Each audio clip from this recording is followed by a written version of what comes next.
me that lighter. Thank you, baby. Get money, stay about the way, that's my MO. Pick up out the sticky OZ with my kinfolk. Beating down your block 5.0 Lorenzo. Mossberg on my side, it's the and then what show. First I'm gon' stash some chips. I had these clout chasers hate me off real. Bow stash in the back of the couch. It's the and then what show. Get to the house. Get to the house. Get to the house. Yeah. Huh?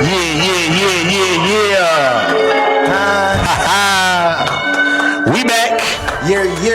And then what podcast episode 98. We knocking on the door at that 100. Almost there. Knocking on the door at that century mark. Got a milestone, Mark. Saying? We back in Day One Podcast, episode 98. It's your boy Moss back in the building. Powered by Moss Media, sponsored by Top Tier Custom Tees and Apparel. Get your custom tees today. Moss here. Big Rand in the building. Hey, yo. Hey, Big Word in the building, aka CJ. We here. Big Word in. We back, bro. Huh? How y'all feeling? Hey, man. I'm glad to be back. You look like you just came off the golf course. Yeah, we did. We had a little, you know what I'm saying? Got on the course today. You know what I'm saying? Tried to hit him straight. Didn't. Good but day we to got go. here. You know what I'm saying? It was nice. A little overcast. Didn't sweat. Yeah. It was Not a lot of cool. sun. Yeah, it was cool. It was a cool day. Ain't bad. What's up, bro? How you feeling? Back? Excellent. I went to go see the Spider-Man movie today. I know you did. I knew you went to see Spider-Man. Of course I did. I knew you went to see Why wouldn't you go see Spider-Man? Everybody I ain't seen it, but Spider-Man. I know everybody been hype about Spider-Man. Oh, it's an awesome movie. Was it good? Yeah. But Fire. you know me, I'm breaking down you the looking at all the science. messages I'm in it. breaking down the science All the in the messages. movie. To see what's what. What they trying to give us this time? Yeah. Oh, well, I mean, what's the what. whole story, the origin of Spider-Man is the study of the black man. I mean, essentially, that's what it is. Oh, hit me. I ain't heard that one. I ain't heard the Spider-Man Black Man connection. Yeah, what's that? well, any superhero. So the word hero is derived from Heru. Heru is an ancient He just Egyptian went broad. deity. He went broad stroke with it. Yeah, that's all what the it is. heroes. No, all heroes are, Okay. it's literal though. Like all heroes are derived from the deity Heru. Okay. That's what hero comes from, Heru. But if you talk about Spider-Man, it's you got a part in your brain. Remember I told you that all of this shit was about like controlling your brain and like rising up, Right. and all of that stuff. Right. It's a layer over your brain. It's called the arachnoid layer. Okay. It's a spider web-like thin layer that covers your brain. So it's essentially just saying you are the Spider-Man. You get what I'm saying? It's about taking control of your brain. That's what the and rising up. Spidey sense is? Yeah. Well, the Spidey sense is melanin Okay. because Link me up. He fucking me up right now. melanated people have the senses. That's why. I mean, like, Well, think about you have the heightened senses, right? You taste food better. That's why your food tastes better. You can hear better. You're faster. You're stronger. That's all due to melanin because melanin transmutes or commutes the through your neurological system faster. Okay. You know what I'm saying? So like that's why niggas are faster. It's not because you necessarily are like just an athletic freak or anything like that. It's because literally your body can't do nothing without your brain telling it to do it. For sure. You get what I'm saying? Okay. So if you're faster, it means your brain is moving faster. If I have these reactions, my brain told my body to do it. Essentially, that's all it's talking about is the melanin, and the study of that is what you get in all of these superhero movies, essentially. Y'all got the book of word early, y'all. what? I mean, Off the Spider-Man. I wasn't even ready for it. I'm not. Literally look it up. You have a thin layer of your brain, or it's like a covering of your brain. It's called the arachnoid layer. It's literally a spider web-like layer over your brain. That's where they get Spider-Man from. Plain and simple. If you watch Stranger Things, anybody watch Stranger Things? I didn't watch Stranger. I told you Stranger Things is pretty much all about melanin too. Okay. Getting on the other side of it, but they realize at the end, this motherfucker Vecna, the evil person, is inside of a big ass spider. The arachnoid layer. You get what I'm saying? Like that's all they talking. It's a study of the brain. If you really know what you're looking for, you'll see it in pretty much every movie or a variation of it. Again, I mean, it's You watched the new show called Cape Fear? I I haven't On seen Apple? it. I haven't seen Nah, it. what's- Y'all need I to heard watch it's that dope, shit. though. What's that about? That shit fire. All right. So it's based off of it's a remake basically because it was an older movie called Cape Fear, but it's basically about. I'm trying to get the premise. It's these two lawyers, white couple lawyers. They married or whatever. They put away. Well, actually, the wife was defending some guy for murdering his wife, and the husband was the prosecutor.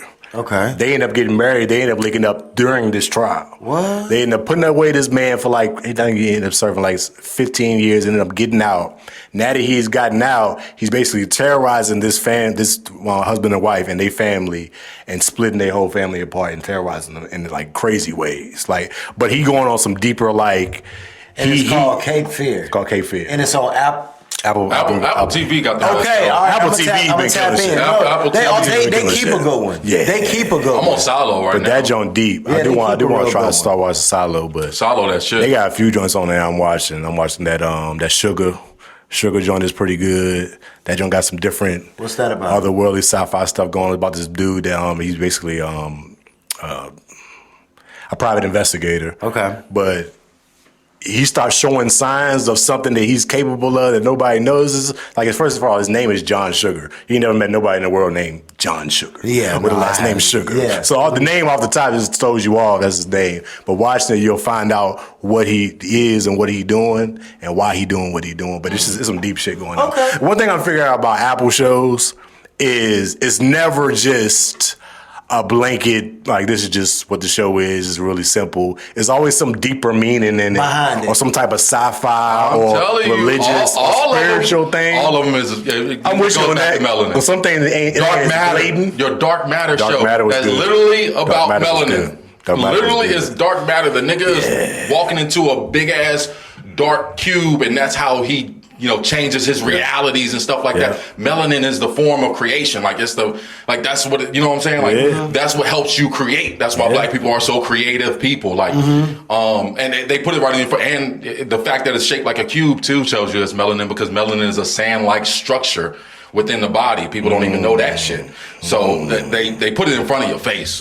Just saying, It's there. Yeah, it's there. Okay. It's there. I mean, good show. Apple TV got a whole lot of shit. I need though. to check that. They got a out. lot of shit like I that. need to check. Like, it ain't like on somebody, this is just Spider-Man and you gotta look for it. It's like right there, blatant. It ain't blatant, but it's like every show got some type of deeper The show C, shit. Okay. The show C is about it's essentially the plot of it is in the future people are falling into a primitive state and only everybody is blind now in the show. Only a few people can see. That's the conscious people walking around now. Only a few people can see. Only a few people are conscious, got the third eye open. So that's what they're telling you right there. It's see, like we living in a primitive state now, even though we think that we advance, but how we advance when we can't recreate the pyramids and things like that that they did well before us. We're talking about tens of 20,000 of years ago when they was cutting mountains, cutting castles into mountains and shit like that. Things we can't replicate today. So we're living in a primitive state now, and it's only a few of us who can see.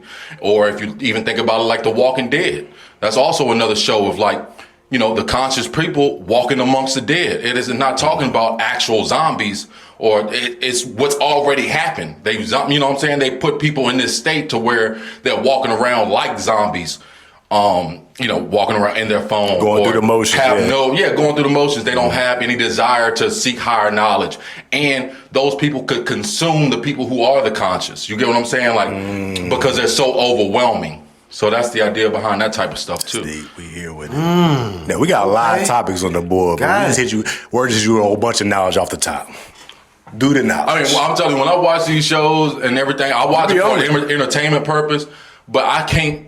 Once you put the glasses on, I heard Dick Gregory say this before. Once you put the glasses on, it's hard to you can't take them off. You can't take them off. You know what I'm saying? I'm like, I just see this shit everywhere. Everything you see, you find this shit. Well, I told you just now that melanin is a sand-like structure, sand-like substance. You got the movie called Doom. Again, that is all they talking about, melanin. That's all they talking about, the sand-like structure. And there's a whole lot of other stuff that goes into it and stuff like that. But you really got to be deep into the book. And once you do, then it's there. That's fine. Too deep. We're gonna bring the knowledge. Word? Yeah, no, I gotta make sure I'm seeing past because I think I just be watching TV. Your world be open my eyes a bunch of shit. They be on that shit. Start at Hero. Start at Hero, and everything will work out. All right, bet. Well, we got a lot on the board. Been a couple weeks. We ain't recorded a lot of stuff going on. Oh yeah, there's some big ones on. But off the top, I was wanting to talk about this last weekend. Sheesh. But LeBron James is now a Philadelphia 76er. And I'm distraught. Really? I mean, after coming off losing one of our duo guys, Jaylen Brown, to the Sixers. Now I got to deal with LeBron back in the East and going to the Sixers as a Boston Celtics fan. Yeah. Yo, I was actually good with LeBron. Ever since he left and went to the West, I was cool with LeBron. Like, because you ain't got to deal with it. I ain't even tripping on him. Do your thing. Go to the LA. What you got to do? Yeah, whatever. If we meet y'all in the championship, that'll be a great rivalry, dude. Whatever. I see you when I see you. But he back in the East at 42 years old with Embiid, Jaylen Brown, Maxey, and Edgecombe. What season is this for LeBron? Like 23? Is this 24? Is Paul George still there? This might be 23. No, Paul George got traded for Jaylen Brown. Okay. Yeah, he going to the. Yeah, Paul George with us now. All right. We'll see how that works out. How does it make you feel? Playoff P. I mean, I don't know how to feel about it. I think he'll fit into our team well. Yeah. And now Tatum would definitely be definitively the leading role, and everybody can play their roles and whatever. But I still got to see. I still think we'll finish as in the top 4 team in the East. Yeah. Okay. Yeah. I don't think we're gonna drop off dramatically. I think that's a realistic But it's gonna be a heavy little mix. All right. It's gonna be a different type of season. Okay. But it's LeBron. Now, before he decided, because everybody was waiting, even Adam Silver went did interviews saying we can't even release the schedule until LeBron say where you going. I was like, damn, this nigga still got that much power, bro. 20 some odd years later, he still got the power. I mean, bro. that kind of tells you the state of the NBA too. If they waiting on this nigga to make his decision right now, like it kind of tells you like, they don't really have no superstars to replace the him. NBA. I don't think it claims the league. I don't think it makes the state that we in. I think it's the fact that whatever LeBron decides he wants to go is going to impact like Christmas games, opening night games. Like they gonna want that. Whoever LeBron new team on, they gonna want that to be the opening night. People knowing that this is probably going to be my last, if not, it's not his last run. I mean, he might have. He might have 1 or 2 more years where you're going to see him at form. Everybody wants to know where that like schedule is so they could go see him. Right. Because the last like 2 or 3 years, you might not catch him year after. So you know what I'm saying? That's something that you. Well, he signed a 2-year deal for a vet minimum, making $8 million. Yeah, I mean, which doesn't. I mean, money doesn't. They was like, I mean, it's so they say people posting stuff about. I mean, it's already the biggest fall off of yearly salary we've ever seen. Yeah, I mean. It's like, but he said that when he said he was leaving the Lakers. He was like, he'll take the vet minimum just to join a team that's going to be championship worthy. He's so independently wealthy at this point. Yeah. I mean, between just all of the endorsements, the Nike money. Yeah. I mean, you already up a billion. You can already see the play. You can already see the play because he said he's not going to be living in Philly. He said he's going to live in New York and going to ride a helicopter in the practices and the games and shit. So if you plan on staying in New York, then you'd rather do some money moves while you in New York. You know what I'm saying? Somebody like LeBron ain't never gonna be hurting for money. Yeah. But I mean, all the things that you said make it sound like it's some kind of ritual to me. To take a vet minimum? No, to join the 76ers. All of it. The whole thing. How so? The entire thing. What kind of ritual was that? Going to a team that's stacked? Well, that's just pretty much what LeBron has done throughout his career. He's a front runner, right? That's what he's going to do. That's what LeBron does. He's a front runner. He is a front runner. We can say that. He is a front runner. LeBron is a front runner. Well, I mean, he did come back. He came back from. And I don't want to be the defensive LeBron guy today either. I don't know if I call him a front runner. He didn't come back from down 3-1 that one time. He did with the biggest assist from the NBA that we've ever seen. Oh, because Draymond they suspended Draymond Green and Kyrie went nuclear. Yeah, they're the biggest assist from the NBA that we've ever seen. They would have never done that to another top 3 or big 3 player in a series if they didn't want it to swing it that way. But the reason why I say this, it's a ritual. You always say that, but for granted, that playoff run, Wemby's ass almost knocked the nigga out. Well, Draymond ain't Wemby. I'm just saying. But I'm with you there. I'm just saying. This nigga almost knocked somebody out. But that playoff run, Draymond did mild flagrant kicking people in the next round. Yeah, it wasn't like it was the first time. Like it was a few of them. So they was like, all right, we can't keep letting you slide off doing this, bro. You get flagrants every series. Yeah, I think that was maybe his third, or at least his second. Yeah, it's one of them things like, all right, 3 strikes you out. Down, bro. So I get it. With that, I mean, they had to do something. Okay. With that. I mean, and the reason why I think this is a ritual is multiple things. I think they're attacking you with numerology in this situation. One, he spent 8 seasons with. I think it's a ritual, something in the honor of Kobe Bryant or something like that, right? He spent 8 seasons with the Lakers, right? Yeah. This is his 24th season going to the Philadelphia 7. Oh, this is 24. This is his 24th season. We got 8 and 24. 24 seasons, yo. Yeah, that's insane. But that's Kobe Bryant's number, and LeBron is also 42. You flip that backwards, that's 24. Whatever. He doing the number knowledge. But I'm telling you, numerology is real. You're supposed to be the financial advisor. You're supposed to be on the numbers. They use this stuff. They use this stuff. They use this stuff. He also signed a 2-year, $8 million deal. He did. Right? And so we see the 8 coming back up again. And that Kobe Bryant's father played for the Philadelphia 76ers. Correct? Kobe, yes. Kobe's from Philly. From Philly, yeah. All right. LeBron said he's going to take a what to the games? Helicopter to the All games. right, there we go. Yeah. So, hey, it's hard to argue against. It's hard to argue against. You think it's not a coincidence, bro? These niggas are part of the Black Boule. That's a secret society of a whole bunch of black members like P. Diddy and Kevin Hart and Jay-Z, your man, LeBron James. All of these people are in it. You seen that brunch? Remember they did that brunch, the white party or the breakfast or whatever that they did? Oh, the Rock Nation brunch.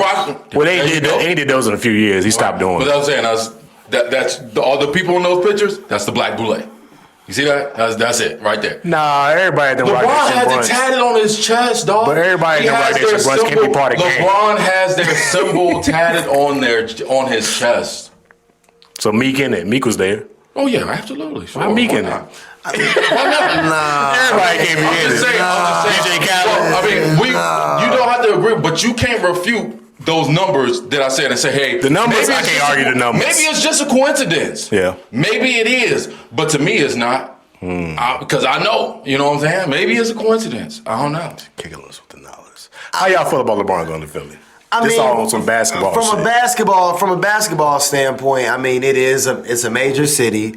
Obviously, like Philly's lit. You know what I'm saying? It's a major market, and to me, like, I don't necessarily like feel one way about it or another. Like, I'm not like super like into basketball. Like, I'm more of an NFL guy. Yeah. But I will say, like, it is just astonishing, if nothing else, to see him at this age still like having the control that he has on the league, being able to still perform. And, you know, I mean, some people put a lot of stock in longevity, some people don't. Like, me, myself, personally. It's a different kind of longevity. Yeah. Like, some people put a lot of stock in the longevity, some people don't. Like me, I've never necessarily been a LeBron guy because I'm always like, I like my athletes with a certain kind of like killer instinct. You know what I'm saying?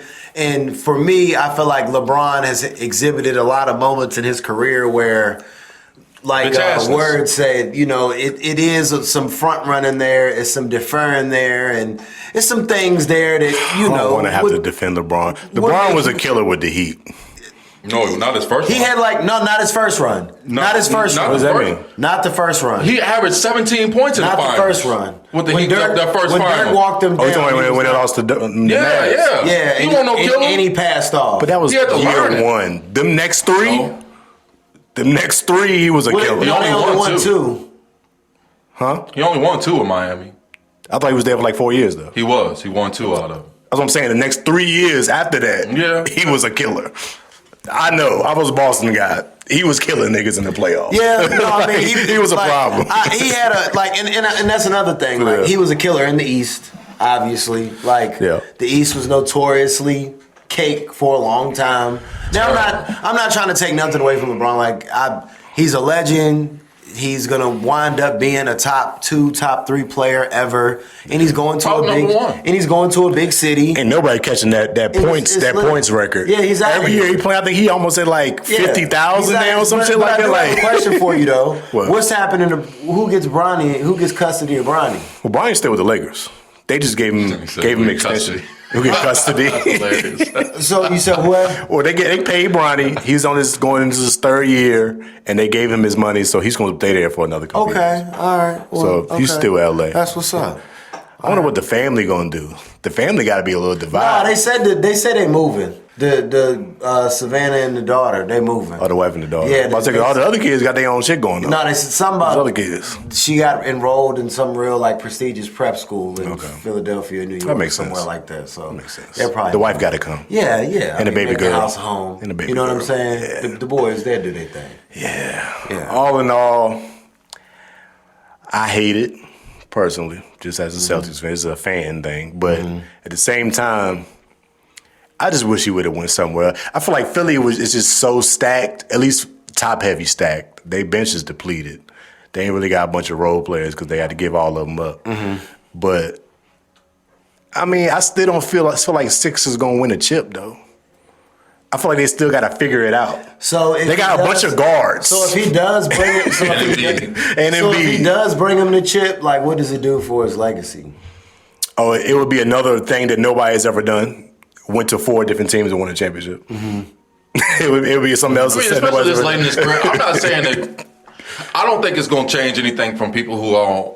If you've been on the Michael Jordan side or of the Kobe, thing, if you're a Kobe person, it's not going to change nothing. Oh yeah, for sure, not that. It's not going to change nothing. Now I will say the 5th ring does. I mean, for as far as the Kobe conversation, I mean the 5th ring is the great equalizer. That would be another tie-in to what I'm talking about. With the 5th ring. I mean, he got a 5th ring there. Because he'd have, I mean, Kobe got 5, so he got 5. Like, people always kind of get LeBron, like, out of here with the ring conversation. As far as basketball players go, I mean, LeBron's, like, Kobe's my, I prefer Kobe Bryant over LeBron James, but just looking at the numbers purely, it's LeBron. Yeah. I mean, If we're gonna do it, it's gonna be a numbers debate. He's gonna beat everybody. Not really everybody. He's out of here. It's about 24 years of playing, still averaging 26 and 6. Like, what are we doing? Yeah, he out of here. It's nuts, but I thought it was interesting. It was a big move, big call to make, and we'll see how it play out in the next season. Boy, KD had a little hate. I just seen that recently. I don't know if it was hate. Well, I guess it was kind of hate. It was hater-ish. But somebody was interviewing him somewhere. He was somewhere. He basically said the last time they put 3 20-point averaging scores on the team, they said it was unfair, which was the Warriors, the team I went to. He said the Sixers have 4 25-point-a-game scores now. True. And everybody got nothing to say. True. I'm like, hey, you right. True. KD got a lot of hate for doing that shit. True. Everybody praising LeBron for it. His love, yeah. Yeah, I didn't think about that. KD was in his prime, too. Yeah. But Everybody was in their prime. But also the part that he time. leaving out is that just team won a beat Super- you. Yeah. That team beat you the year before. Yeah. And they were already champions. So it's not like don't make nobody a champion or teach nobody It'd how be to be something a champion. different if Philly had beat LeBron in the finals last year or some KD shit. just has 2 rings with the Warriors, or one? That's it. Yeah, That's 2. it. You got the 2 with the Warriors. 2 rings, 2 final MVPs. Yep. Back to back. I mean, look, he should have stayed. If he would have stayed with the Warriors, we'd be talking about. Well, you know KD why he didn't stay? in a different The light. same reason nobody stays. Draymond. He started beefing with Draymond. Draymond started getting disrespectful. Draymond get everybody out of there. Yeah, Draymond the reason he ended up leaving. He started getting disrespectful. And shit. It's like, dog, why you disrespect this man? He came and won y'all back-to-back rings. Yeah. Because y'all couldn't beat felt LeBron. Like, shit, won't need him. They That's won what he one said. without him. That's how disrespectful he They was won being 2 to him. without him, though. Honestly, they won 1 before KD and after KD. So, Yeah, Draymond was kind of right. You talking about the 4th one? Yeah, they did. Against us, I remember that one. I remember that one. But man, hey, it's LeBron, man. He gonna do what he do. Yeah, I mean, ultimately, I think KD's like gonna have his legacy is probably gonna be underrated, but it's to his own doing. I mean, I think, but his legacy, but like, one thing that you can't take away from KD is like his imprint on the game now. Yeah. Like now everybody wants to be 6'11" and have handles and shoot the ball really well, and like he will go down. He's still a freak of nature. He will go down as one of best the most efficient scorers to of ever all touch time. a basketball. Yeah. Like that's just the way he put the ball in the basket, that lure alone of just how he hoop, he'll always be regarded as one of those. But what I'm saying is, the best version of KD that we've ever seen was in Golden State. He was for sure. He was not only an efficient scorer there, like just or even more efficient than you've ever seen him because the pill moved around and you just had options to go to. But his defense was elite with the Warriors. Yeah, for sure. He was a lockdown defender with a rim protector. For the Warriors. He was. Yeah. So his legacy would be so different. If he would have spent like 2 more or 3 more years there, we'd be looking at him like he was fucking Michael Jordan or something by now. Because the nigga have 5 final MVPs or some shit like that. You'd be like, oh shit, bro. At least another one. At least one more. At least one. At least one more. At least one. That would have been a problem. But you just couldn't stop it. You know what I'm saying? Clay's knee turned into salami and But you a bunch of different things. Still with Steph and KD on the floor. And KD ended up getting hurt at the end too. KD got hurt. Yeah, that's what happened. That's when the Raptors won that one quiet. Yeah, that's what happened. Yeah, the ankle. That's what put it. The Achilles. The Achilles. He came back too early. He came in balling. And he was going off too. Ended up popping. And Drake was fake mad and that's the meme. He was fake mad. Oh man, no. I remember that. He was acting like he was all broke up. That is his man's though. KD is that's his man. So I get it. He was fake mad. Drake's so extra, bro. For sure. Extra as hell. For sure. Speaking of extra, where we at? Where we going to? How you feeling? Your man Ryan Clark. That's our man. That's y'all's man. That's y'all Steelers Nation's man. But yo, I just be feeling Ryan Clark got fired, man. They canned that man off of ESPN. Ryan Clark, I feel like that's on an unfair narrative, right? Ryan Clark shouldn't have cried on TV, man. They had I didn't see that, but Man, they had a layoff, man. They had a mass layoff at ESPN. It seemed like to me they was all black. There was some white people. I'm just saying, but all the notable names. Mostly niggas, though. It was all. It seemed like. Well, if y'all ain't see, Ryan Clark went on his show, The Pivot, and he's broke it down, spoke on everything. He said he was fired. He would say he wasn't laid off. No, he said laid off that week it happened. Layoff was supposed to happen that Monday. He was fired on Friday. He was fired on the show. He said, I wasn't laid off. They fired me because the news was coming out on some website or some blog. They was about to leak it. So So they told him while he was on there, they was on commercial break that we were about to let you go, and he just didn't go back to the show, and they let him go. Which is mad disrespectful, I think. No, it is. It's mad disrespectful. But I do feel like as a lifelong Steeler, I've come to watch and know Ryan Clark, I feel like damn near like a family member almost because he talks the most out of all of those like Steelers units. For sure. He got on TV the fastest, all that stuff. So the most articulate of all of them. He was telling you a lot of things.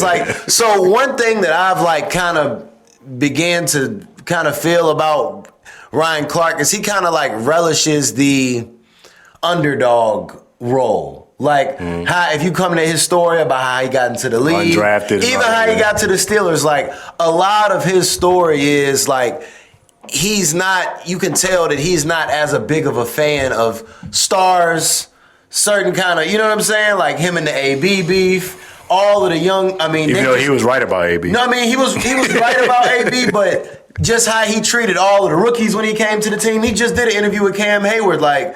Yo, like, you called me a bust, like, after my second practice, bro. Like, you know what I'm saying? So, I say all that to say... Oh, I know he had, like, a track record of shitting on people earlier. Yeah, I mean, him and Cam Hayward just did the interview. Like, of course, I seen some clips from that, they patched it up or whatever, but once you start to, like, that kind of become a narrative to him to where I feel like he enjoys either, like, being the underdog or, I don't want to say necessarily being the victim, but being the person that something happened to. I guess that's being the victim. But you get my point? So it's like... It seemed like if he keep calling people out, he think he like the truth teller. Yeah, and it's kind of like... it's like he want to make himself a martyr for certain like topics and certain things and certain like... Just his commentary on certain stuff. Of course, he got into it with the dude on ESPN. He told him he wasn't a player, and they said that was a big thing that they talked to him about. And I mean, I just feel like he's selling this joint. And I'm not saying don't sell it because you should probably still have your job. You should probably still have your position. But I just feel like Ryan Clark, bro, like just get your bread, bro. Stop crying in front of white people and. Well, he's in front of his brothers on this podcast. I mean, but But you get what I'm saying. Like, you gonna find. So you think he carrying this? I feel like he. You don't think it was authentic that how you felt like he got done wrong? You don't think he was genuine in that? You think he was just playing around? I just feel like the look in his eye was like. Because they had won like they broke his soul. Like, Emmys bro, or something for his show that he was on. Yeah, but like, bro, back-to-back you'll get Emmys. another job, bro. FS1, another one of these places will hire you, bro. I mean. And he got his own. You got your own platform, stuff his like joint that. Jumping, everything cool. People will support him. Like, he'll land on his feet. Like, saying another job ain't really like. That's not a fair thing to say because FS1, but FS1 ain't ESPN. ESPN is ESPN. You're not gonna get no other job that's like ESPN. Been falling off for a long time. A lot of people. This is me personally. For the last 8 years, I've chosen to watch FS1 over ESPN.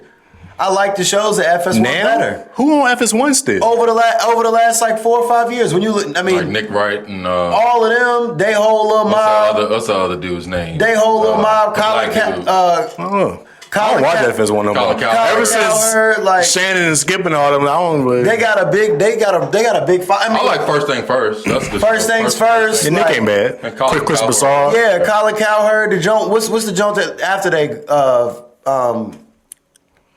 Oh no, I think that is First Things First. Yeah, well, Chris Bouchard. That's Nick Wright and all of them, and the dude is the Patriots fan. I can't think of his name. Yeah, I know you're talking about. They got. I feel like I'd rather watch them shows. Well, personally, I don't ever be at the career to be watching them shows like I used to. Yeah, but FS1 ain't fucking with First Take still.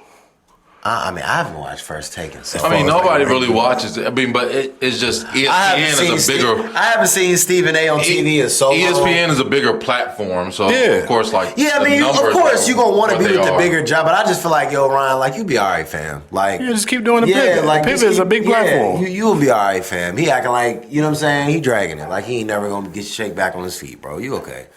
Well, he said, he was speaking on his show when he was talking about it. He was basically saying that he felt like he got fired for being too black. And basically said in the last year or so, he was trying to tone himself down to fit in with the ESPN and how they maneuver or whatever and not speak so outwardly on certain topics. Because we ain't seen this before with Jamel Hill and whatchamacallit, they show a few other people that they get to speaking about things on black things and on national TV. They don't be liking that shit. They get you up out of here. Yeah, they get you up out of here. They don't be liking that shit once you start getting a little too bright. Like, yo, take that shit to your podcast. We were here to talk about sports. They don't be liking that. So he said he tried to dumb himself down or dull himself down and not be so outwardly. And he said he hates himself for doing that because this was still the outcome. True. And it's like, I can understand that. But at the same time, you got, like I heard Cam speaking about it because he got fired too or laid off. And he on some like, yo, this you understand, like I've been in the league, yo, ain't nothing gonna last forever. Yeah. There's always a time gonna come that's what it is. where it's gonna be over. That's why like Cam's response is like realistic. You're not gonna be Stephen A. Smith. Yeah. They given your ass around. I would think Ryan Clark hold a lot more power in his position than Cam would. Cam only been there that long. And also too, you gotta look at like ROI, like who drives revenue. Yeah. Like they just gave dude a bag. Pat McAfee, they just gave him a bag because he drives 60 revenue. M's a year. But he making more than top tier NFL quarterbacks right now.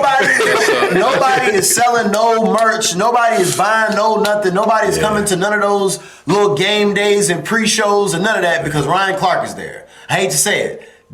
Them people. I mean, his NFL show was big. Yes, but how them people follow Pat McAfee? Man, sometimes they got Pat McAfee different. Pat McAfee built his before he got to ESPN. Yeah. So he brought in what he was going to do already. He brought in a new like type of platform. Yeah. Because everything before Pat McAfee was like this debate show, like the sports talk debate, like you on one side, talking head. Now him is just like he got a show where he's a former NFL player, so he know a little bit what he talking about when it comes to football.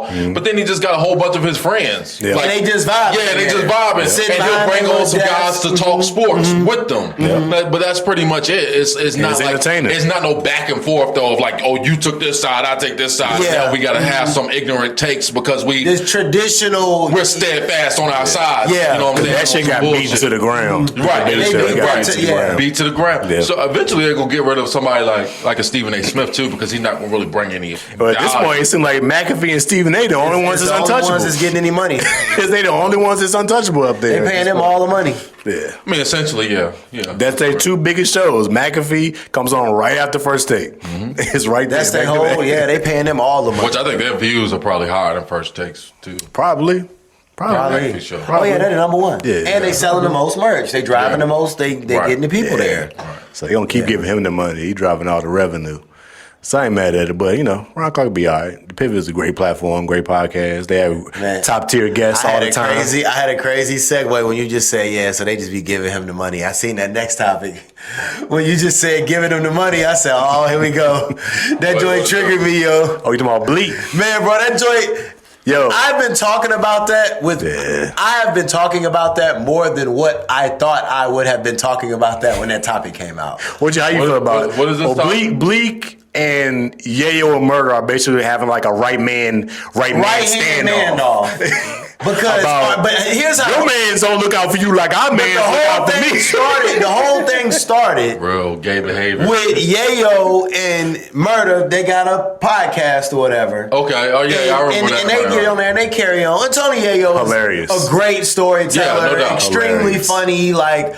The most loyal human being possible. Like he's a bunch of good qualities, and just how he tells stories and just his theatrics and everything. He's just classic, just natural. Yeah. So he basically goes on to say, like, Bleek, Jay-Z doesn't look out for Bleek like 50 looks out for us, and basically went on to say that Bleek pops out of his hole from time to time to do things with Jay-Z every so often. But outside of that, like 50's always, 50's on these world tours kind of like constantly. He's outside like a lot more than Jay-Z because of how their lives are set up. They perform overseas together a lot. That's why Yayo always talking about passport bros and smoked duck and everything that he be eating. Cause going across the world with 50. When he say it, it's always 50 have us. Right. 50 have us. Yeah. 50 be doing. Right. Man, when 50 be. Like, you still his hype man at your age right now. Like, and it. You gotta put shit in perspective a little bit. So you still his hype man. So he shot at Meek. Yeah. And then Bleek. Or Bleek, excuse me. And then Bleek retorted like, bro, he doesn't have to look out for me because he raised all of us as bosses. If 50 said that he wouldn't rock with y'all for a year or two, y'all would have to cancel Christmas. Basically meaning like, y'all talk about what somebody else does for you.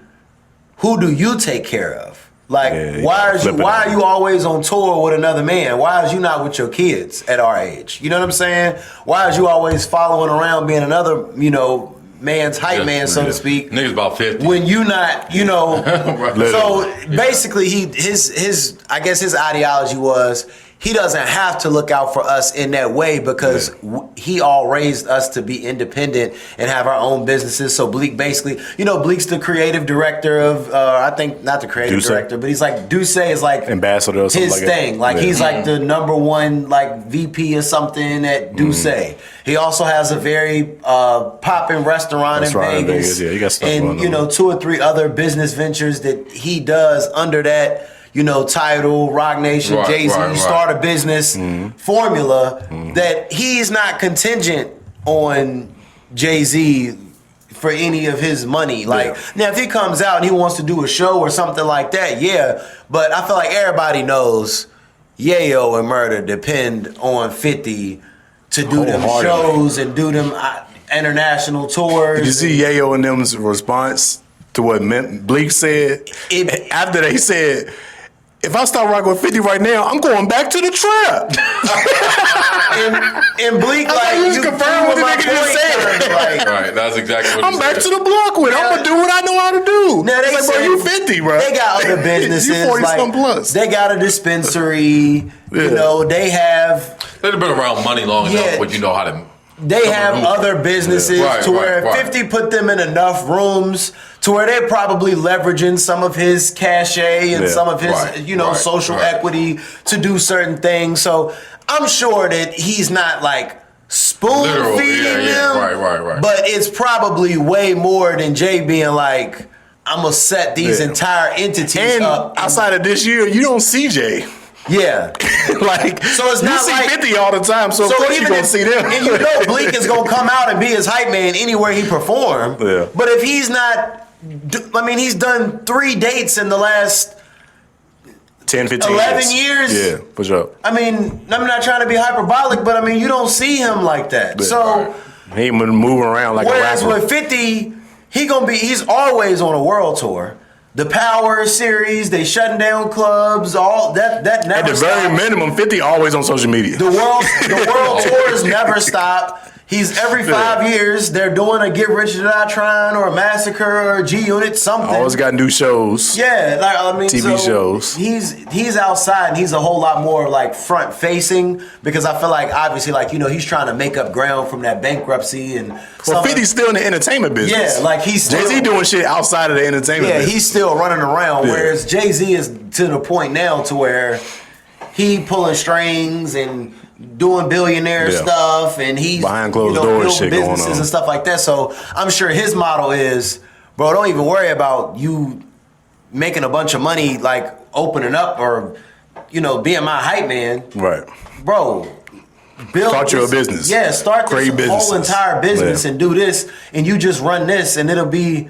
It's irregardless of what you do in music. You know what I'm saying? So, and Jay-Z's already said, like, it don't matter if he don't have a hit his own career, as long as I'm alive, Bleek's a millionaire. He already said it. Like, so obviously, if Bleek came down on hard times, Hov ain't gonna have him out here looking crazy. Out here hurt. But I just feel like as a grown man, for you to come out your mouth, Yayo, and say like, man, his man don't look out for him like you might think that, bro, but it's a weird thing to voice. But I also feel like it is connected to Yayo's loyalty because 50 and Jay will always have a thing. Right. Yeah. So it's like if both of our big homies will never like each other, then for me is the right hand, and I know you are his me. I gotta get at you every time I get a chance too. Yep. So I feel like the majority of Yayo's they inherit the beef. Is like he just. And that's Yayo's whole career. Like I'd have been in beef with everybody, but I'm gonna keep being in beef. So I don't know. I just kind of think it's hilarious. Just funny. And they going at it, and they really like passionate about it. But I just think it's a weird thing to compare, like how much another man look out for you as another man. Like it's kind of. It's odd. Just kind of odd. Yeah, that's strange behavior. Strange behavior. It's odd. But again, a lot of that shit is mixed in with this whole street culture shit in general, man. Just wanting to hang out with the boys all the time, money over bitches and all of that stuff. All of that stuff is kind of weird when you look at it overall. It's like, hold on, well, who is this nigga to you? You know what I'm saying? Wait. What we doing? Why is he like tricking on you? Yeah, essentially. Like I remember one time, bro. Like, this made me think of a time like when I first got into business as a financial advisor. I had this like senior broker that was like older, and he was like in his late 50s, early 60s, black dude, right? And representation is big. Like when you first get into business, it's like I think it's like 2 or 3% of the finance industry is like represented by black men. So when you see an older black man that's like made his way in that space and it wants to take the time to stop and like talk to you and give you game and mentor you and escort you through the pitfalls of what you need to be looking for and making sure you comp right and all of that, you want to like sit with him, man, let me take you out to lunch, man, let's whatever. So we went out once, he covered the bill, everything. Man, don't worry about it, man, I got it. He covered the bill the second time.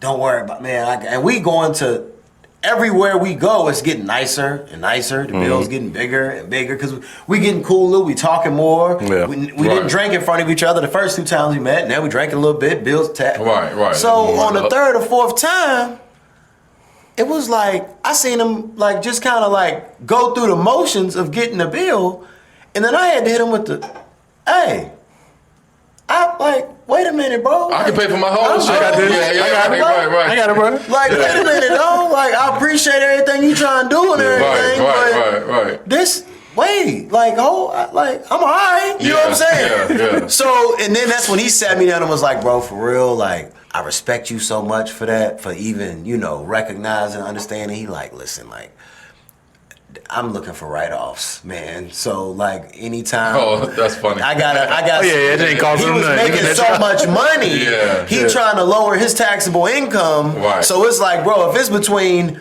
me spending $100, $200, $300 watching you eat a steak dinner or giving it to the IRS, bro, I'd rather just give it to you. Right, You know what I'm saying? right. So he was just like, I appreciate you for being a man and wanting to like stand for your own too, but like, bro, you just got in the business. You don't got none of these, Right. you know, systems in place. You not looking for no write-off right now, bro. Right. Like, I'm doing this. You just as a spend it. write-off. You Don't just even be spending swear. right Like, there. you just spend this money out your pocket because you a man. Yeah.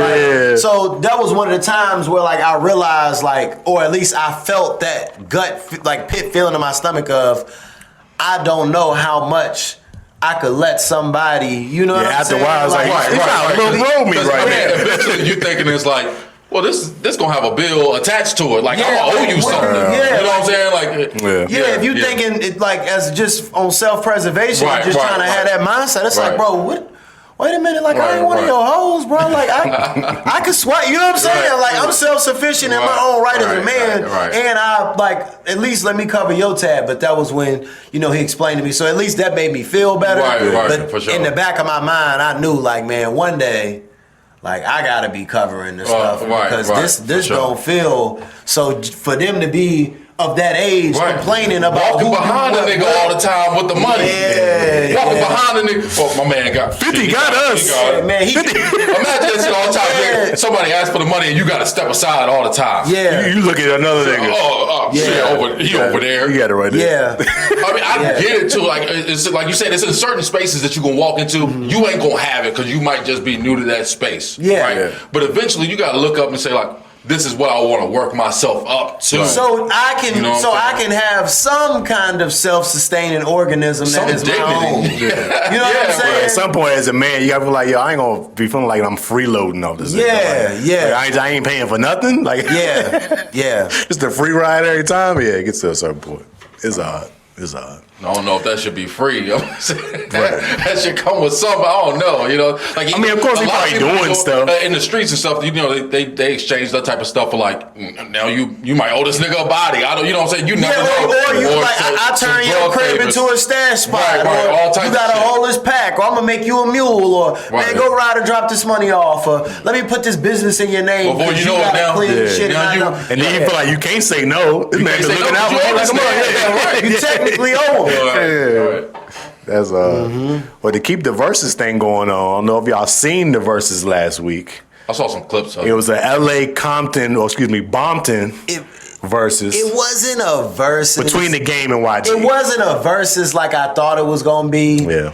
It was more of like a celebration / Oh, it was a blood party. help them get indicted. Right. It was a blood Maybe party, one bro. day, like I was watching some highlights. They was like they did a self-snitching like compilation on them, and they was like pulling their OGs in the camera, like Yeah, they was him bringing a lot here, of OG bloods on the he the on the one stage. to make the only one I check into, the only one I listen to is him. I'm like, ooh, like probably wouldn't putting that say, nigga's face all on. Yeah, There was a like- few people on that stage that's like, yeah, he probably shouldn't be in front of the camera. Yeah, they definitely had the triple OG shot callers on the stage Yeah, for the but, blood. but that's their culture. They over in their area. That's what how they get down. So that's like a normalcy for them over there. But I was entertained for a bit because Game was on one. He showed Game was on one the whole night. He showed This nigga chugged the bottle of Don Julio, didn't he? To the head. to get it started. That's To the crazy. head. To get it started. He too old for that kind of behavior, though. But Game, that's like if you ever seen Game shows, that's like something that he That's does. something he be doing He comes on at stage shows. and ducks off he a been, bottle. he been at the doing it show. for like the last like. But at 10, the 15 same years. time, like live And on a a lot of show, people say it's water in the bottle. no, don't It's nobody gotta want be. to see. Don't nobody want to see you go from sober to drunk on stage. No, it's not entertaining. Because after a while, once people realize, oh yeah, he Oh, drunk. he fucked up. Yeah, no, It's I ain't gonna gonna keep lie. getting worse. A lot of times they said he have used water. I don't think he used. Oh, that time it water won't. that time. No, it was But definitely you full of could, as you tequila. watch, like, and I didn't watch the whole thing. I just watched the highlights and the snippets. Watch the whole thing. That shit As started to that sit on his joint ass. You went seen it. on, That won't water that night. sloppier, That won't water. drunker, and then like somewhere along the line, it changed from being like a versus thing to being like Game was so drunk. He was performing YG's songs Yeah. with him. Yeah. Like, Had a speech before every song he did. Like, it was- everything had a Oh, speech see, before. that's that drunk. That he's like, he knew he was Yeah, drunk. yeah. Drunk. He had to get this shit off. Uncle He pull your wrapped clothes. his arms Yo, around Uncle pull your niggas. clothes and shit. It's like, Yeah, yeah, nephew, they want to talk to you. How When proud. I made this, Yeah. they said I needed to make a hit. Yeah. He was going in there. I was like, yeah, he on one right there. So Yeah. it was entertaining. But after a while, it was just, it wasn't like a versus no more, YG like you was said. also drunk.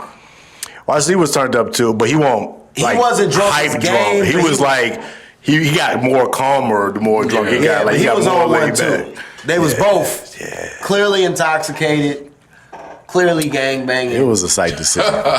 Clearly gangbanging. There was a lot going on. As far as songs, YG was getting Game out of here with the songs. Game was getting YG out of here with the performance. Because Game was really rapping everything word for word. He was going crazy. YG was on some like chill shit. He is your traditional like classic Yeah. rap act. Like Yeah. Game is from that era that Right, you you know actually had to spit. just a backup track, no Yeah, Game ain't had no vocals on his song. Yeah, That's just like, the way- no When Game came up, you had to be a good rapper. Yeah, you had to, and have breath You know, in between. and have breath Like, control yeah, and yeah. really like know how to You had to study the dictate craft. yourself. Like he's a student of that craft. Yeah. Whereas YG kind of came up after that. So like what Moss was saying, he definitely had the anthem slapping. Lot of them. YG He got got a the- whole. he lot I think of that was the flavor. part that surprised. Well, West it wasn't Coast. surprising to me, but I think people was underestimating YG's catalog and how many slaps is it. Because when you just when He you got hear a lot verses, of you just hear rap. Specific like you to just think LA. rap. Yeah. But then when you think about just what he be doing, like you think about lyrics and stuff like that. Once you start to talk about anthems and everything, YG got a else, lot of them. I had it scored like 8, 12, YG. You know what I'm saying? I think Y'all was that close? I think. Well, I'm a big. After a while, they kept playing really big Jones back to Game back. fan. Like they ain't do 20 songs. They had both had to do, at least do like 40 songs each. Yeah, I'm a big. After a Game while, they just fan. kept playing But songs for and kept playing 20, songs. I had it. I mean, it wasn't a landslide, but it, you know. Then they started bringing other people on performing their songs. It just turned into That a was whole mainly. different thing. That was mainly drunk gang. Yeah, banging. right, It was right, just right. like a, After a like, while, like y'all just up After there it's playing just, songs. It's just now. a function for all these niggas. Yeah, just a Involved. LA. Yeah, it's a LA like in function somebody front yard with all of us with our red rags. Essentially on, the drunk, pop out. That's what gang it was. Kendrick, yeah. Yeah. That's It's what like, it oh was. shit, this is our own little pop Yeah, out. yeah, that's it. That's what it was. But But they had a good for the time. most part, it was pretty entertaining. Streams went up. They debuted a new song. They, Yeah. they did. You know, they performed a song together. Which Red was People. Cool. Solid records, produced by Swiss Beats and Timberland. They was gang It was a banging whole on that connection, too. Jones. Oh, It was Red called People. Red People. Like we know what time it is. It was Gang hard, banging. but it was solid. Got a few little new music things going on. Okay. I'm gonna play a couple records. I ain't gonna play a whole lot, but you might have heard of Dreams and Nightmares. Oh God. No, I heard it. Yeah. Might have heard of Dreams and I Nightmares. saw this on But Meek is Instagram. back with Nightmares to Dreams. Man, and it's messed up. It's so messed up because he was rapping. Let me get it. Let me get a he little was bit of this rapping Nightmares and on Dreams there. real He quick just- though. I mean, you can't. Cause it's solid. He's rapping on his joint words. You see the symbolism on that? Yeah. Wow. He rapping on his joint.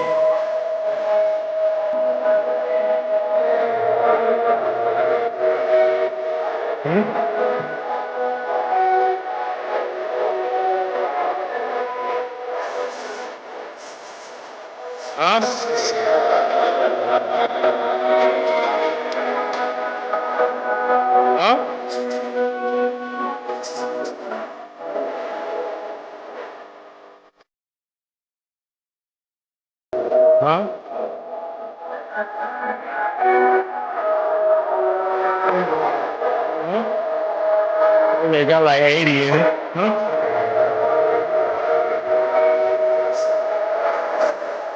Let's go, Meek.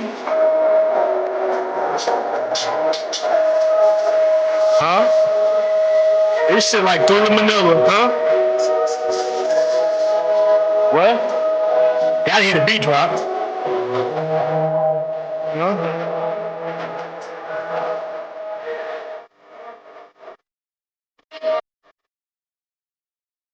Guns. I made my cousin did it. I ain't say, give me some guns. Nah, nigga, this shit hard.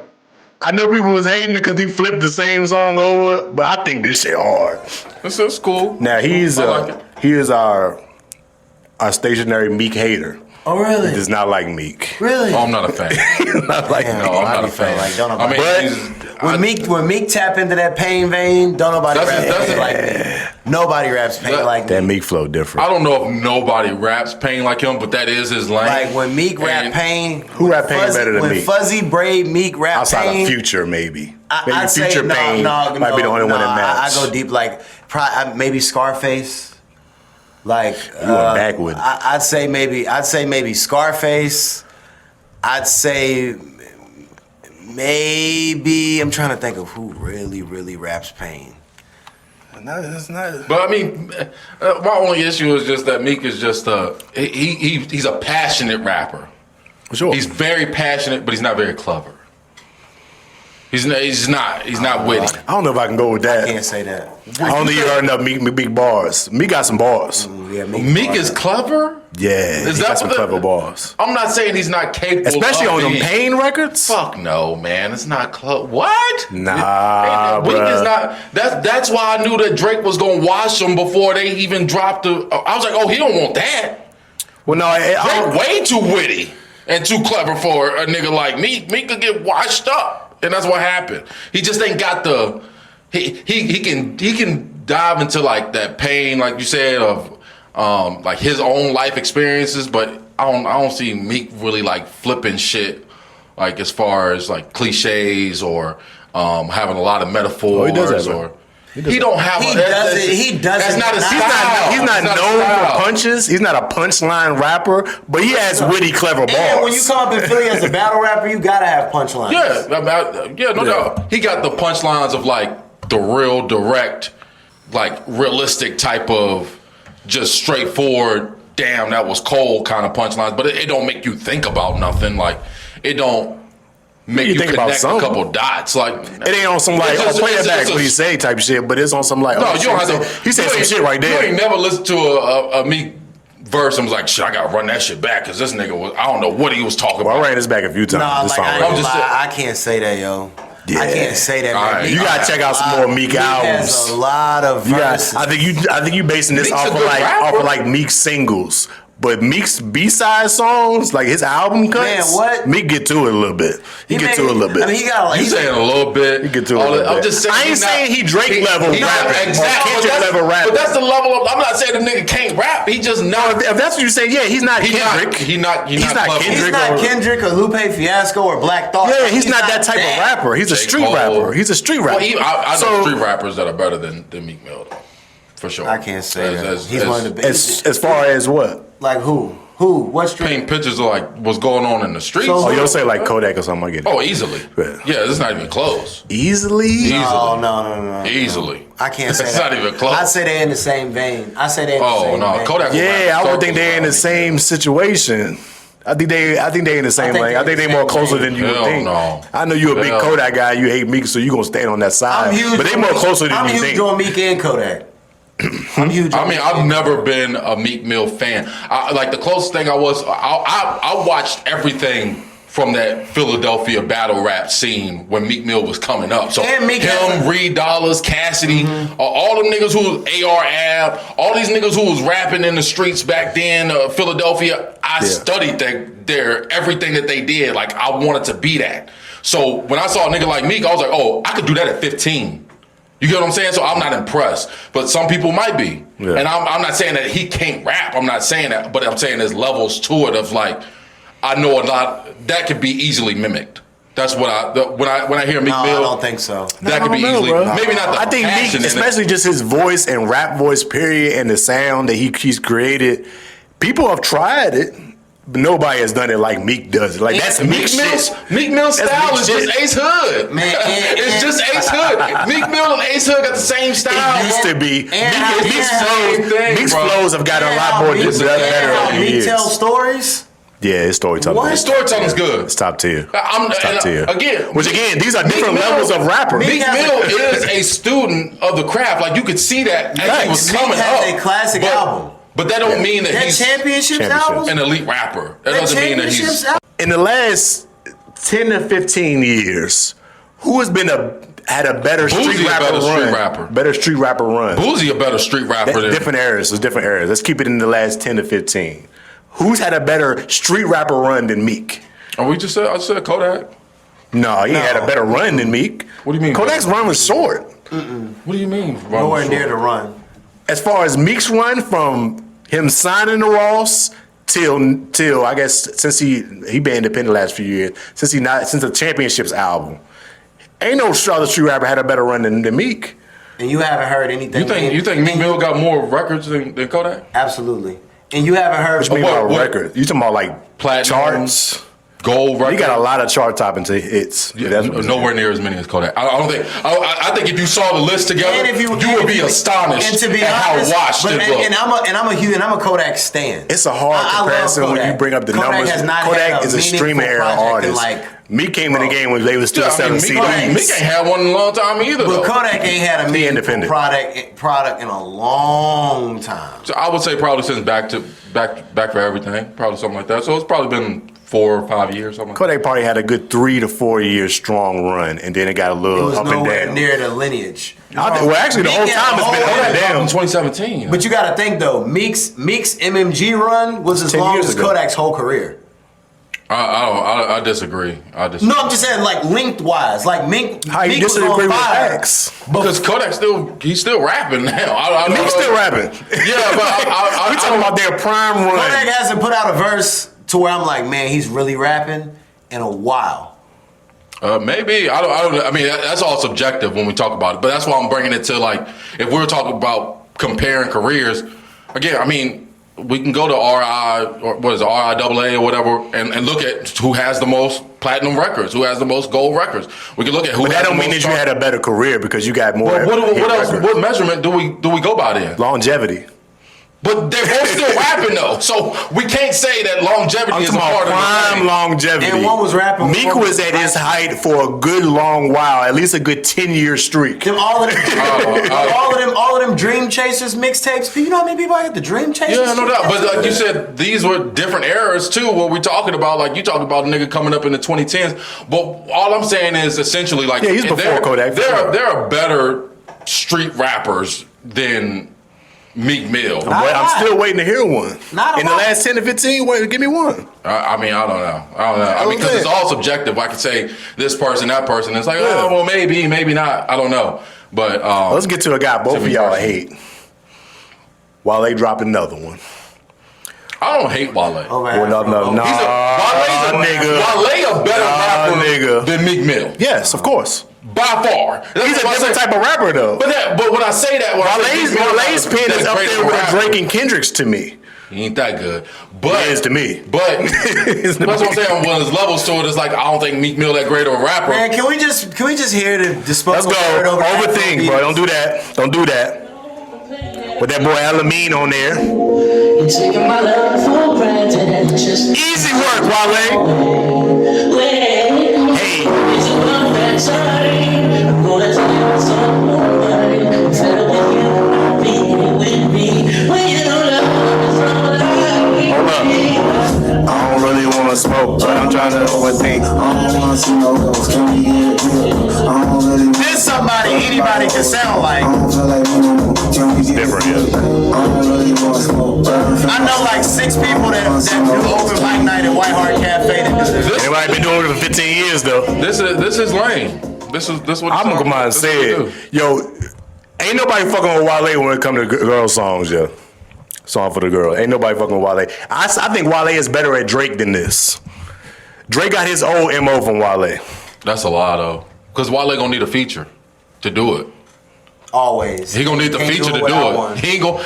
He gonna need the feature for the song to really go. I hate the way you gonna need Chris Brown. He gonna need Lady Gaga. Let me respond to this. He gonna need because I hate when you use the getting the R&B singer on the song as an asterisk to Wale. But all rappers do that. But that's all rappers gonna get a singer on the hook. No. The difference is Hotline Bling ain't got no feature. The difference is between Wale and when everybody else do it. Wale usually finds the guy, the singer that nobody know about, and then they blow up. That's a lie. He did that about 5-6 times. That's a lie. How's that a lie? He had a song with SZA before anybody knew about who the fucking SZA was. And he gotta use a sample. He doing everybody. Y'all use things that all rappers do as an asterisk for Wale, and it never makes no sense to me. Why is it a detriment to Wale when all rappers do this? Why is it bad when Wale does it when he's better at everybody that does it? All I'm saying is, bro, I'll just point out the obvious of like you saying like, oh, can't nobody make no song. Point out the obvious is something. Point out the obvious is something that you can point out for any rapper. It's a lot of niggas who can make a hit record with Chris Brown singing on the hook. He ain't got a lot of those, bro. It's not like he just Chris Brown on songs all the time. Well, I'm saying he got a lot of songs that are like that of a person like of that ilk on the hook, man. That's the Wale formula. Mm-hmm. That's what it is. It's been that way. Not really, though.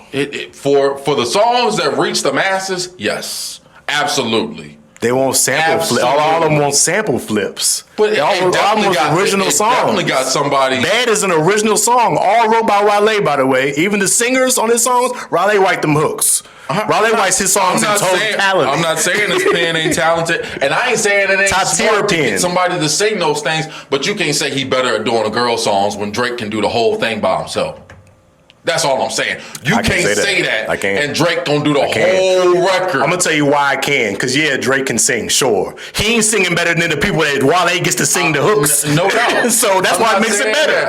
Get the person that can sing this way better than Drake can sing it. Though Drake, you ain't gotta sing everything. I know you sing. But that's what makes him better. Because I'm gonna get the perfect with the perfect voice on this to make this song go up. But what I'm saying is, I don't even think like Wale might not even be capable of writing those hooks like that for himself. He has. Though. It's not going though when they do it. That's what I'm saying. I don't hear How's it not going? The song ain't going if he doing it. Like what song are we talking about that's comparable to one of his major hits where it's just Wale on it? So it got to be a major hit for it to be a good song? What I'm saying is, what song does he have by himself that's comparable to one of these major hits that we're talking about, though? I don't want to have this battle because it's got to be by himself. Like, what do you mean? Nike boots. He got Johnson's by himself. Yeah. That's it, right. We went to one of his first hits. And that's just not... He got about 20 of them. He went to his first one. Well, I'm saying that's just the levels of it, though. It's like, to be considered one of these top tier artists or to be in the conversations or you can put their name in the sentence with these people, they gotta have those things in their catalog, dog. And again, I don't know what else we need I don't know what else we judge, because you always say, oh, it's longevity or whatever, but it's like, all right, well, just because this nigga been out since 1990 don't mean that means anything. Wale just put out one of the best albums of last year, just 6 months ago. Like, he's still putting out albums that are considered one of the best of the years in years 16, 17 of his career. I'm not saying I didn't say the nigga. So what are we saying? Like, always what are we saying? No, it was considered one of the best last year. I'm saying that you can't say that he make better girl records than somebody like Drake, and then they can't do it by himself. I can, because he has. Okay. Well, he hasn't. I don't know it. I don't know the record that you speak of. I've told you he wrote all the songs. But all the hits, Bad, all the Miguel, all the Jones, he wrote them. I don't think he wrote that Miguel hook, because I think I heard a reference to that before prior to it. But maybe or not. He wrote it. He's so deep. He's such a poet. I think he actually is, though. I think he actually is. I think he is a poet. Such a poet. But I think he gets a little bit too much credit. You see how y'all say these things that are great things and make them like they're bad? That's what y'all are. Wale, one of them niggas is like... He's misunderstood. He believe he the smartest nigga in the room when he not a lot of the times. You know what I'm saying? Like, and it's okay to have the belief of it. Where you get that from? Because that just sounds like a narrative. Where do you get that from? Where do you got that makes him feel like he's the smartest person in the room? All of those voicemails of him calling Complex and calling every list and adding. That's not about him saying smart. That's him repping for himself, thinking he's getting the credit he should. But I feel like he feels like he's the smartest in the room. Like when somebody tells Wale, like, Wale, you're not on the same tier as Kendrick, J. Cole, and Drake. And then he goes on and on and on about why he is and I don't think that's true. Why you don't know and if we talking about rapper wise, he is. He been around as long as all of them are. Why don't I get the love that they get? Just tell me where the fall off was. Tell me where the fall off was. Like, he's still relevant now, just like all of them are. But he's just not. He doesn't have. What is the project? Is it Ambition? What project? What is his classic project? It's a mixtape. It's a mixtape. More about nothing. It's not a mixtape. His best project is a mixtape. That's not true. What is his best project? Ambition? It'll probably either be Ambition or Album About Nothing. Those are his two best albums to me. Which album about nothing is incredible? It's a mixtape series. It's a conclusion to a mixtape series. It's an album that was a sequel of his mixtape series, yes. But that don't make it a mixtape now. It was an album. So what are we talking about? So you do a sequel. So you do a sequel to a mixtape and call it an album. Again, another thing that all rappers have done. They have mixtape series, and then they make an album about it 10 years later. All of them have done it. Wiz done did it. Drake done did it. Kendrick done did it. Cole done did it. All these niggas that you named that you say better than them, they did the same thing. But it's wrong for Wale to do it. Did I say it was wrong?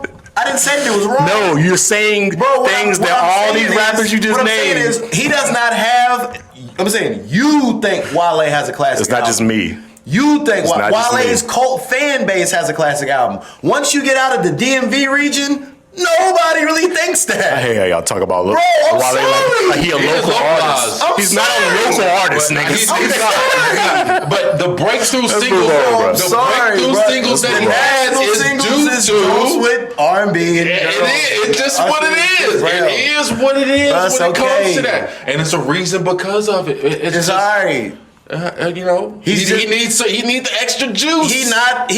There's okay. There's A tier and then some niggas need the steroids to perform up to the level. With steroids to get somebody needs the injection to get up to the level, and that's okay because we all on the same playing field, and I understand that you want to compete.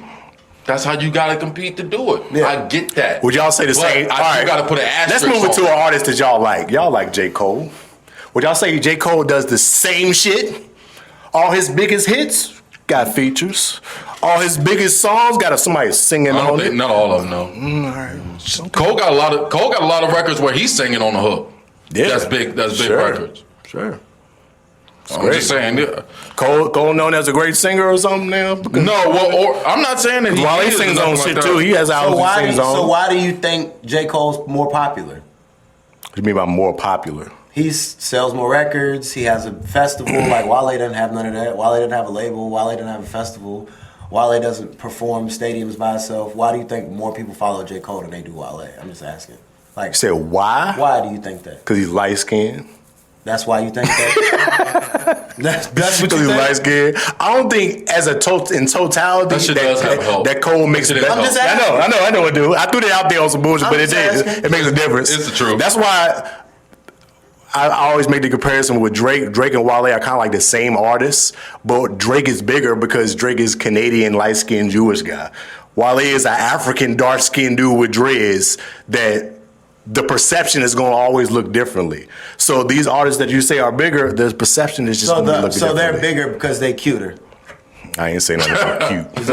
They bigger. So you don't think perception makes a difference in your career? Because they cuter? You don't think perception has a difference in your career? So is Kendrick attractive? I ain't say nothing about being attractive. I'm saying, so does Kendrick. I ain't say nothing about attractiveness about anybody. Does Kendrick fit them all? Yeah, that's hilarious. I ain't say nothing about these things that you're saying. Do Kendrick fit them all? We did go that what you mean? Do Kendrick fit them all of being light skinned? And why do you think Wale is not as big as Kendrick? He said, why do I think Wale is not as big as Kendrick? Let me think about that. Because he's got dreads. He's black and ugly.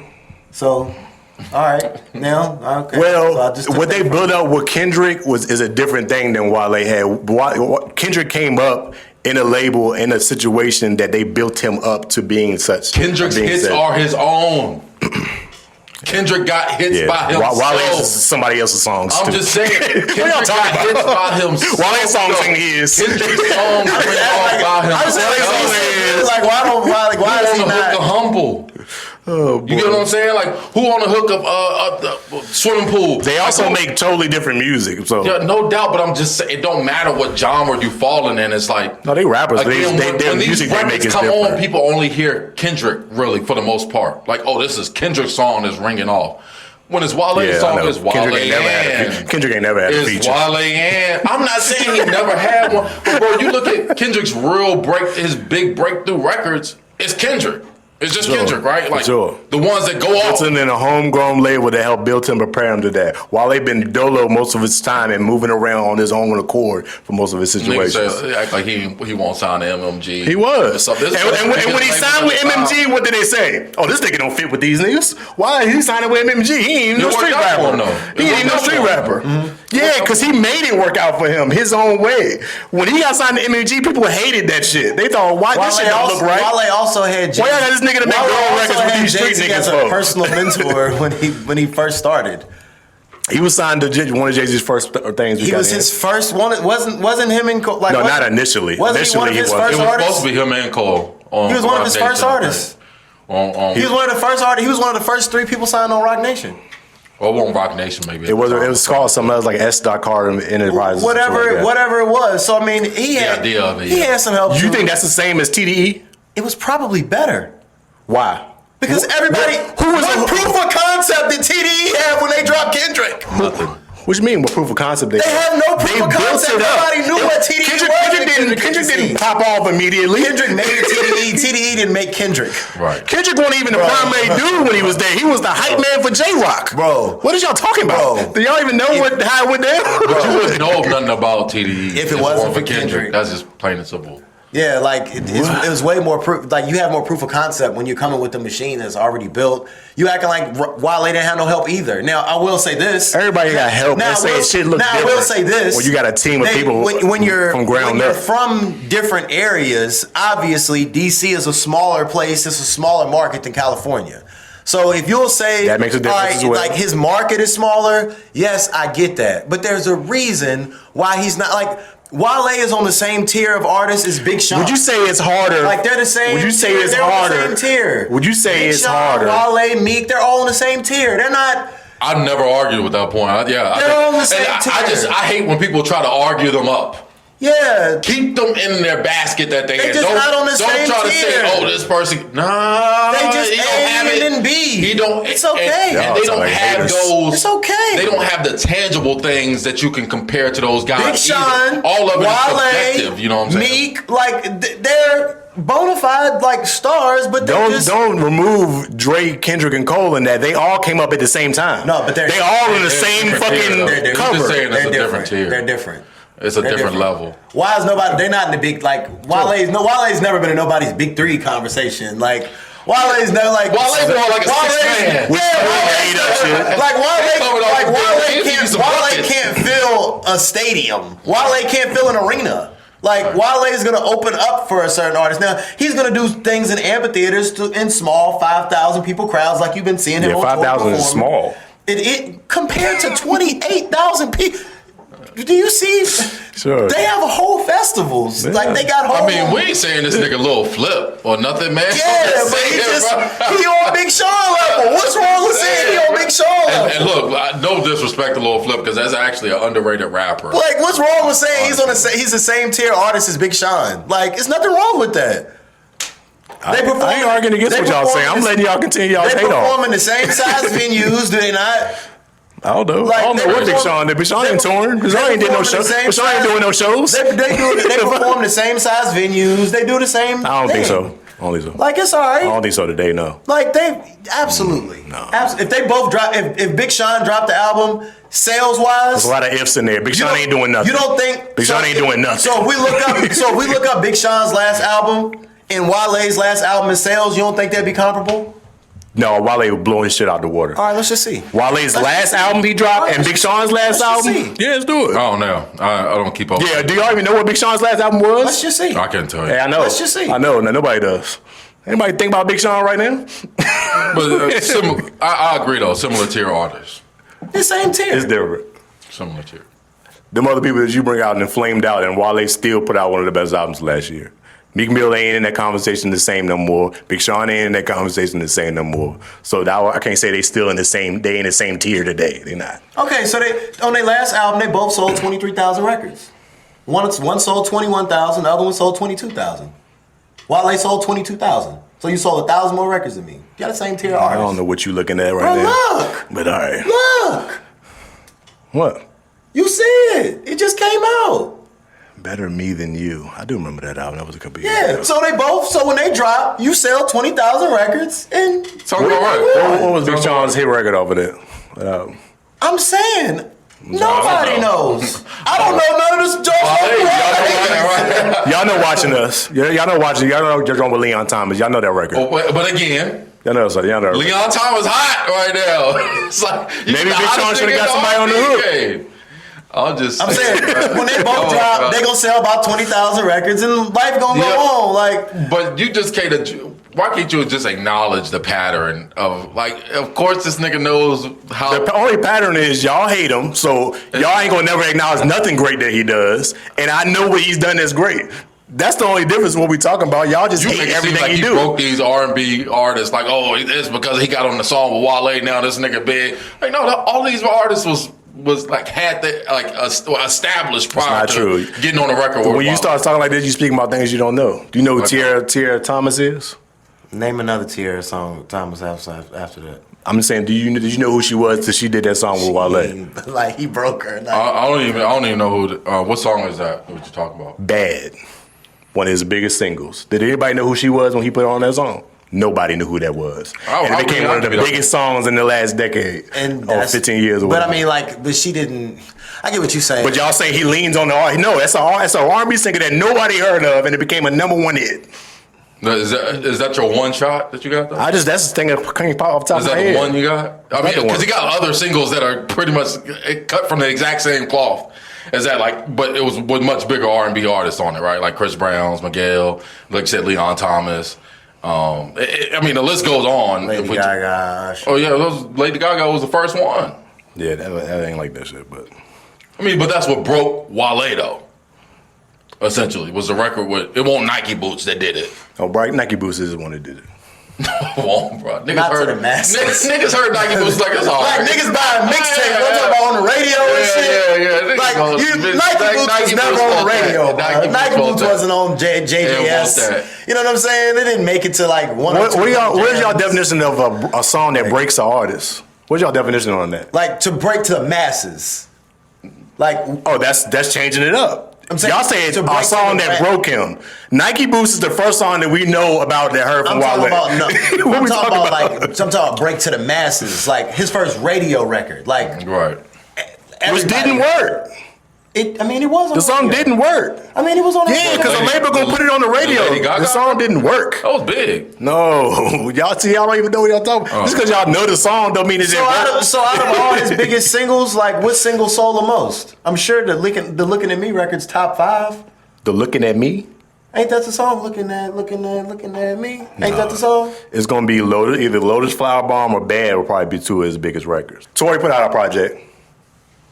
Solid project. Got some shit on there. I ain't mad at it. Ross put out an album. He got solid. He got like 4 really good records on there. He got 4 really good records on there. He got a lot of trash on there, but he got 4 records on there that's really, really, really good. Yeah, he got some shit on there. Really good. He got some shit on there. I like the Webby flip. Tory gonna get in his flip bag. Oh yeah, he's another one. He flip every song.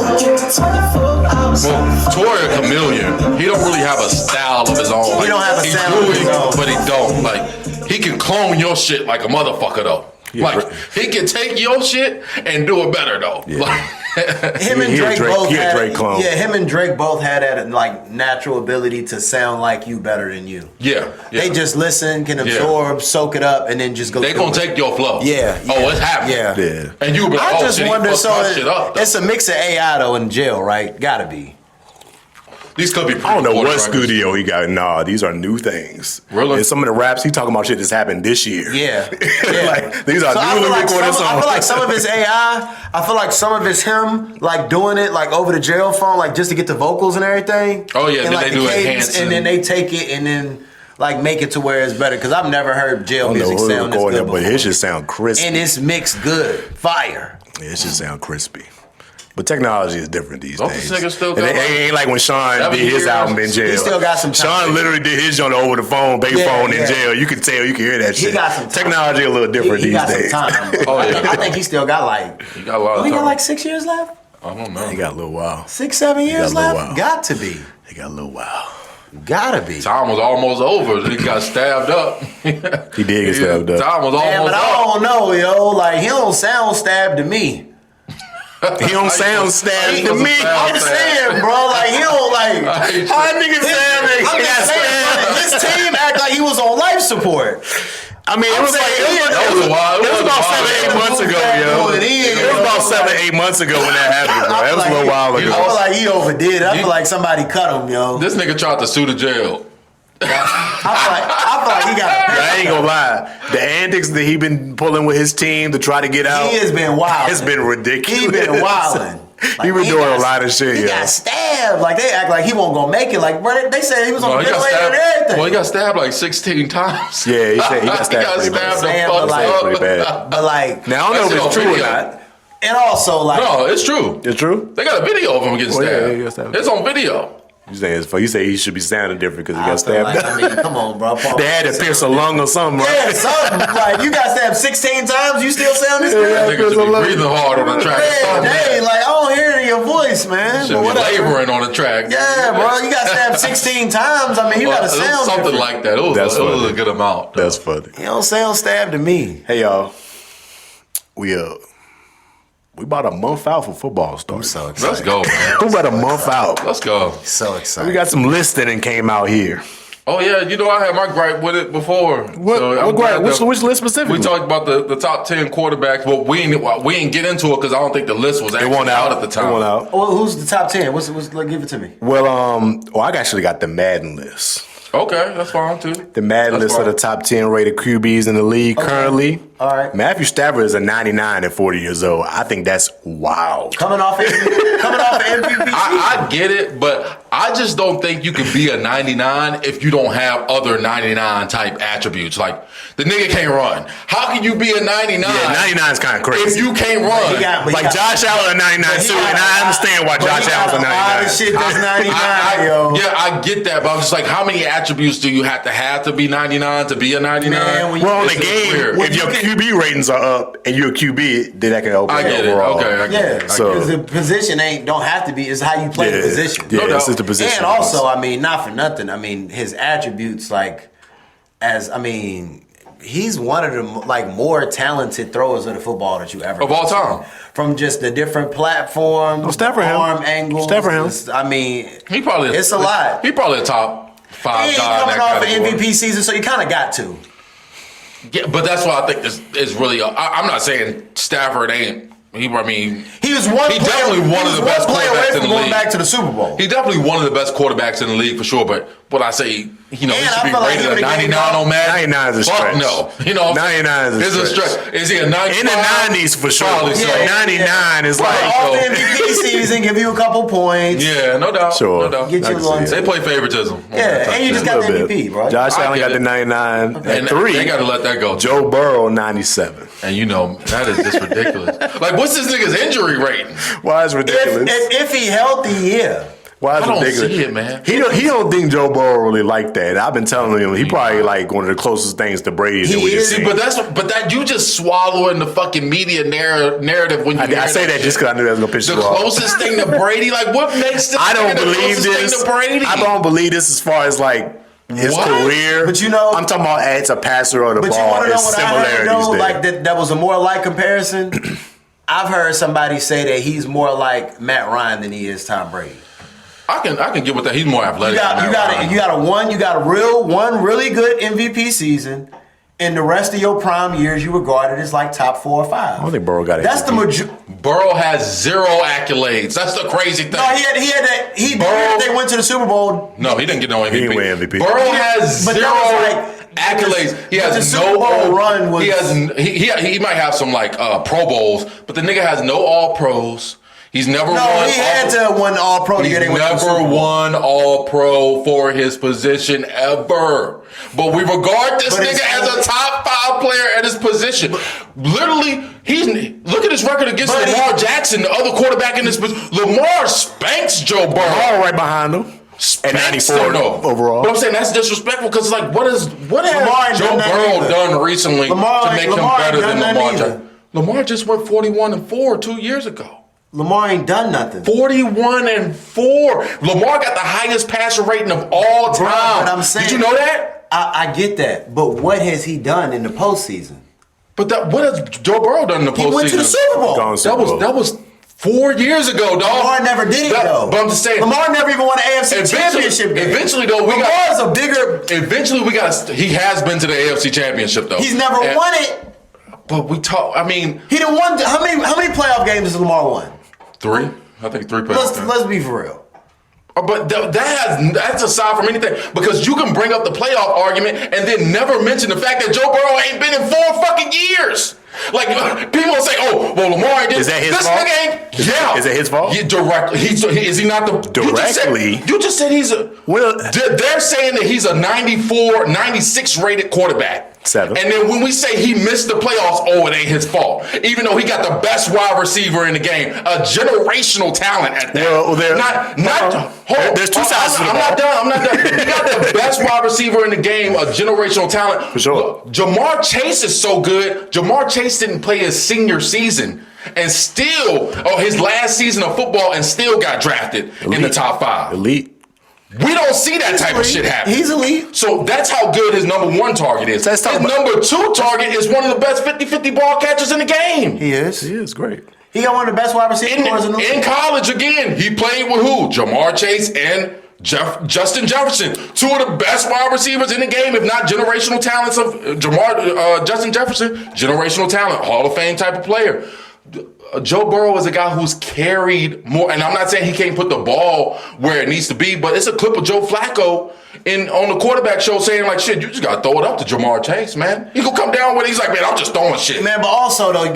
But also they've had the worst defense in the league. Yeah, let's talk about the other side of the ball that plays. They give up. I mean, all of his losses is 32 to 35. I get that, but I don't see people putting Dak Prescott as a 95 rating. He played with horrible defenses. He's carrying his team. Dak Prescott going to the playoffs. Dak Prescott throwing for 5,000 yards and all of this stuff. But Dak Prescott has never won a playoff game. Dak Prescott's a 91 on the list. He's at 7. He has won a playoff game before. Maybe 1, 2. But all I'm saying, never been past the first round. We holding on to, but again, you'll hold that against Dak Prescott, but nobody talking about Joe Burrow not finishing the last 3 seasons. Nobody talking about him. I think he's more injury prone. Yeah. Nobody talking about him only really having the 2 playoff runs in his career. Let's talk about that line though.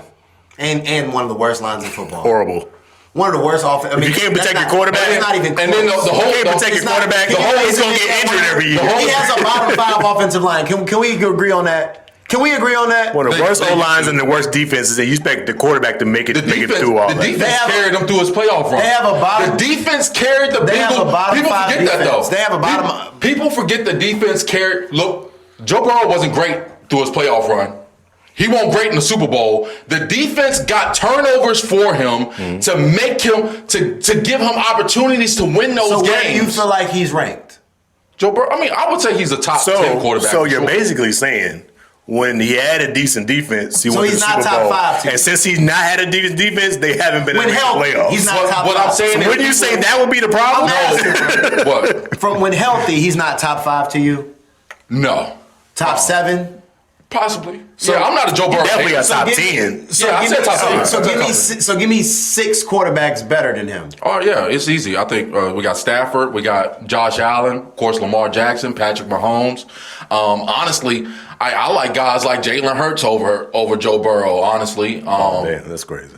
Why not? He actually won the Super Bowl. Sure. He doing something that Never. All right, that's a great comparison. Look at the teams Jalen Hurts had, and look at the teams that Joe Burrow had to play But with. all of a sudden Philly been stacked for 5 years. All of a sudden Jalen Hurts has everything Joe Burrow has and won more. with it. And won with And it. more. And he won with it. I'm saying. And he performed to his highest ability in those So games. I'm just saying Jalen Hurts had way better teams than Burrow has had. I think not talent-wise on offense, but What? How? Joe Burrow got as much talent Last on year offense as he anybody had else. Saquon, No. A.J. Brown, Devontae Smith, A leading rusher. Go Dirt. Like Joe what we talking Mixon was a about? good player. What we talking about? Joe Mixon hasn't played with Joe Burrow in 2 years. They went to the Super Bowl together. They did. They went to the Super Bowl together. And who's been their running back since? I don't know. Exactly. I don't know. They keep taking shit away from this nigga and expecting him to do the same thing he did I'm in year saying, He's two. the one who built. He's the one who wanted to pay T. Higgins. Yes or no? He's the one who wanted them to pay T. Higgins. I'm saying. Sure, but he's also not running the front office. We can't He'd be say, like, no, we can't gotta help say this now. defense. We can't say now, but let's just go position for position, right? Yeah. Okay. All right, let's go. We are quarterback. Let's go offensive receivers. Let's go receiver first. A.J. Brown, Devontae Smith, T. Higgins, But it's not Jamar close. Chase. It's not close. Bengals are better. Bro, but it's not close. But there, if it's 1A, it's totality? 1B. If it's 1A, it's 1B. The whole offense is better. I honestly don't whole think offense niggas is- really is the understand same? how good Jamar. And that's why when you say like, "Oh, I'm a hater," I don't hate. I see the talent and I respect it instantly. I'm saying, but as Jamar Chase is like there is really no. It's only 2 other wide receivers, in my opinion, that you can even put in the same breath as Jamar Chase. But AJ at his best gives you damn near that production. Plus Devontae Smith. Yeah, good player. I'm not. No, number 2 for Robin. He's right there No with T. doubt about Higgins. it. And look- So now we go offensive line. Jalen has 3 pro. Jalen has never played without 3 to 4 Pro Bowlers on the offensive line. Best You've offensive never line seen in the him league. play without For 3 sure. or 4 Pro Bowlers. No. Joe Burrow cannot say the same. You've never seen Jalen Hurts ever perform without somebody that had 1,000 yards rushing. He had it the whole time. On top of a top. Who did he have before Saquon got there? Devontae Swift. Swift had 1,200 yards when they shipped him. Swift Or like he was a bum. Swift had 1,300 yards when they shipped I him. don't know if he was that good, but He had 1,200 yards, maybe bro. on purpose. I don't know about Bro, he had 1,200 rushing. Maybe that's a possibility. Sure. The Eagles do a good job of building the team, but all I'm saying And what the Bengals do, a horrible job of building this team. It's not even the same. Horrible job of All building right, this team. so switch it But, like all right. this. If we had to have a quarterback right now for the Steelers, and we got to pick. I'm taking Jalen Hurts. Man, you drunk. I'm taking Jalen Hurts over Joe Burrow. You drunk. Did Jalen I be Hurts not holding down perform? Jalen Hurts. He not better than Burrow, bro. In the Super Bowl, did he not perform up to? I mean, didn't he play a perfect game in both Super Bowls? Damn near. The only reason why he lost the first Super Bowl is because he had that one fumble where he got rushed. Look at their team. Look at that defense. The Studs. What does the Their defense have to offense do with him studs. playing up to his level? Because when the defense on the field, quarterback's only on the field. Joe Burrow has to score 35 points a game. Yeah. He has to. The Eagles don't. The The defense gonna hold has him to. down. He didn't have to on the Super Bowl run. It was low scoring games on his Super Bowl run, and he couldn't. I'm saying when and he was saying, terrible. look at what you saying. He though. was awful though, when he and got nobody there. holds that shit against him because we play the media games and they gonna hold their white quarterback darlings up because they know that position is dying. They know that it's not gonna be. It's a black man position now, so they're gonna hold the darlings up. You can't in the media, and they're not tell me gonna. That's the Lamar reason better why than Josh Allen don't get any scrutiny for what he did. That or what he's doing in the postseason and not getting over the hump. You don't hear that. Same reason why Joe Burrow don't get any scrutiny for being injury prone. But in the same breath, they'll say to somebody like Lamar Jackson is, or that Joe Burrow is better than Lamar Jackson. And how when he can't beat Lamar Jackson? Look at their records against each other. I don't personally think Lamar Jackson is spanked. LeBron, when they're on the field together, it's a spanking. I don't think in totality he's better than Lamar Jackson because obviously the Russian Lamar Jackson he's not going to compare. I think he's a better thrower of the ball than Lamar. But the stats don't say that though. The stats don't say that though. Lamar is the number one passer of all time. The stats ain't telling the whole story. Is he the number one? Does Lamar have the number one passer rating of all time? The stats ain't telling the whole story. But I'm saying, you say, oh, he's a better passer. But this nigga got the number one passer rating of all time. This is the type of shit that don't come into the media when you think about it because, again, they build his the abilities that allow that. His abilities, that's why I say I don't think he's fully in totality better because his abilities he went 41-4. If Bo could run like Lamar, it would be no Lamar question. can't win. Lamar can't win a playoff game, dog. But again, we hold these things against Lamar. Anyway. Joe not making the playoffs, though. I'm just saying, nigga not making the playoffs. After Lamar, which is after Burrow, is Mahomes at 93. Dropped off a little bit. I think it's still a little high for Mahomes with that season and the injury. He didn't have a great season. But, it's cool. Mahomes should still be top 3. 6, Drake May, 92. Yeah. Shout out my boy Drizzy. Mm-hmm. 7, Dak Prescott, 91. 8, Herbert at 90. 9, Caleb Williams at 90. That's just crazy. And 10, Jared Goff at 88. See, that's just crazy. No Sam Darnold. Not in the top 10. Okay.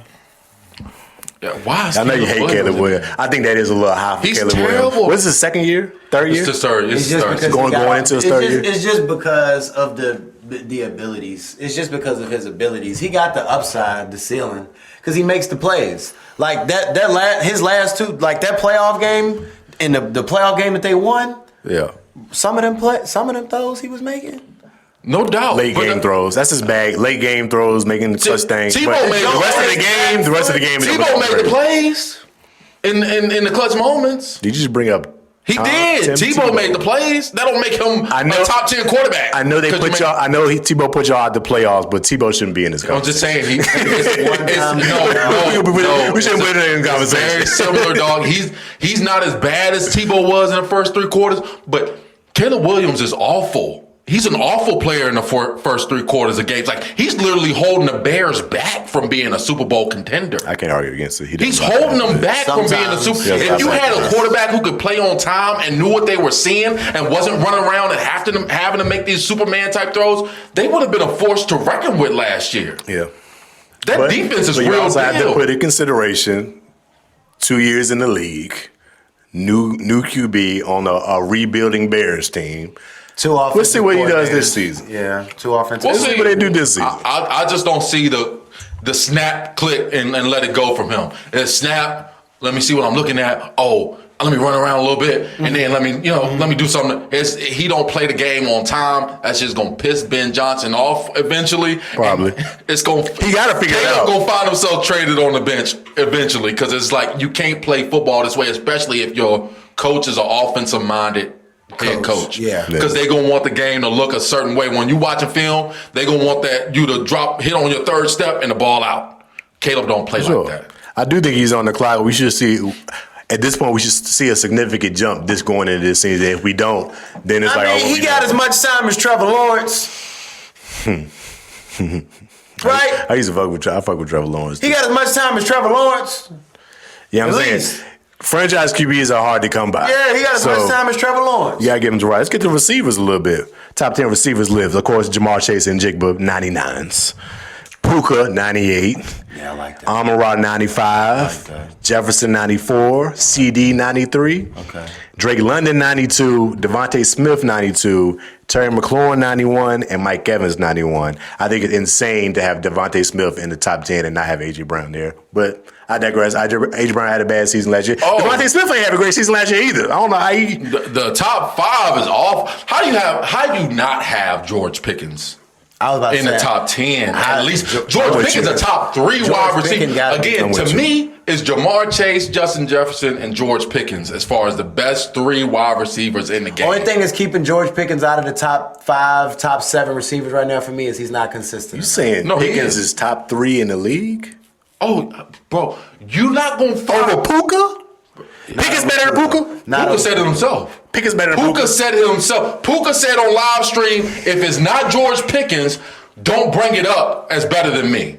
Puka said it himself. But I'm saying, I didn't say that. But Puka said it himself. But George Pickens takes himself out of the game a lot. Sure, he do a lot. He still gave you 1,200 yards and 10 plus touchdowns last year. But he has to consistently do it. That's why they didn't give him the bag. It's the reason why they didn't pay him. It's the reason why they didn't pay him. It's these narratives that they come up with about Pickens, though, that don't apply to other players. He played in Pittsburgh. I know he was a head case, dog. He's a head case. You can't say Pickens not a head case. Pickens not a head case. Most great football players are, bro. dog. I'm saying no. Most great football players are, especially when we're talking about wide receivers. It's a reason why they don't want to give Pickens the ball. My point is, Pickens not get the ball. He took himself out the game. You're not going to find He started jogging routes. One at a time. Give me another 6'4", 210-pound wide receiver who can run that fast and catch the ball and run the complete route tree. It doesn't exist in the game. He has elite ball skills. There is no other wide receiver with his skill set and frame in the game. And you have to look back in history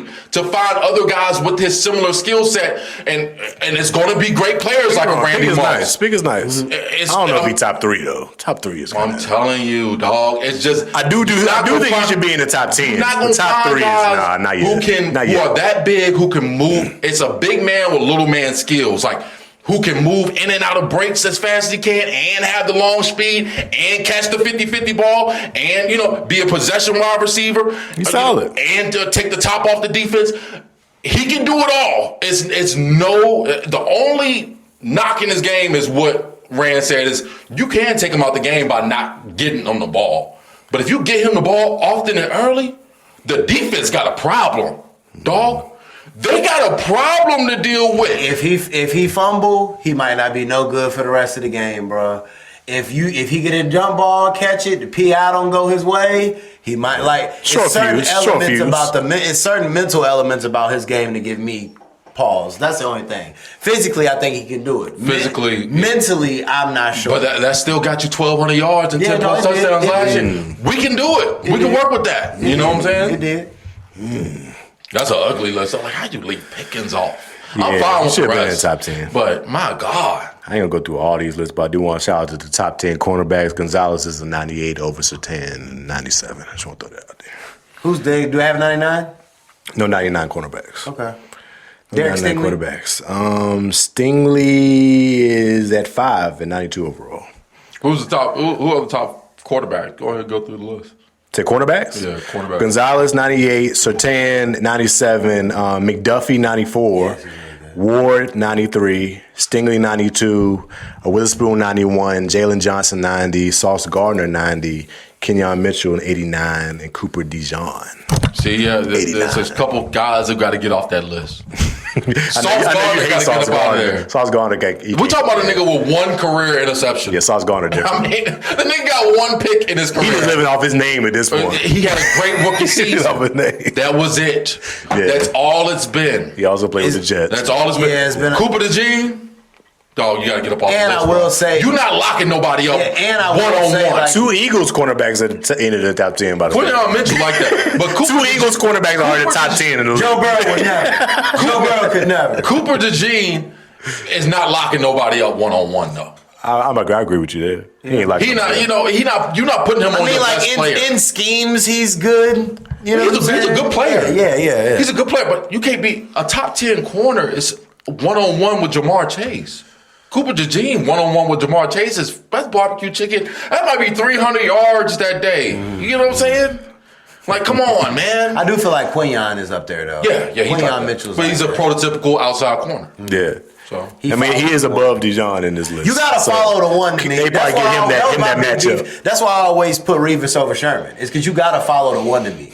You gotta follow the one. Like, I get you locking down your side of the field. If you're gonna be sitting one of the best in the league, you gotta follow. You got to follow your guy. Like, you gotta follow. If you like that, yeah, you follow. Yeah, now, but Sherm didn't travel. But it won't part of the scheme. It wasn't part of the scheme. They had their scheme and they played sides there, and it worked. You're not going. They had the lead boom, and that defense had mad people. Yeah, we ain't gonna fill with some shit that's working. They got niggas everywhere. They got this shit figured out. Right. We don't need him to follow. We got this. If you catch Cam Chancellor, gonna take your head off, sir. It's gonna be different. You're gonna be decapitated over the middle. It's a different mindset. See, y'all excited for some football this year. I know I'm ready. Oh yeah. I know I'm ready. Can't wait for Pittsburgh to go. I guess as we move off, Your boy Baker's Oh, I trying to think get they're paid. gonna win 12 games. Who gonna win 12 games? Pittsburgh. You think? Yeah, I think 12 we're gonna games. win 9 games. I think they're gonna be a good team. I think we're gonna win 9 games and lose in the first round. 12 Like we games. always do. 12 games. People just not gonna talk about But it. see, people keep on saying 9 games. Mike Tomlin only won 9 games one time. We're gonna win we might win. He 10. won 10 games every other year. We might win 10. Every other year that he did, he We're gonna do wasn't the winning exact 8 same or thing we Yeah, we know 11 that. or 12. We know that winning record shit to keep y'all at mediocrity. We know we get it. I think they win a playoff game this year, and I think You think so? Yeah, I think that because the Steelers are getting exactly what they need. They I just getting. want you to know, I think you're a little bit more logical Steelers fan. Word has done this the entire time I've ever known him. He always believed the Steelers got a chance.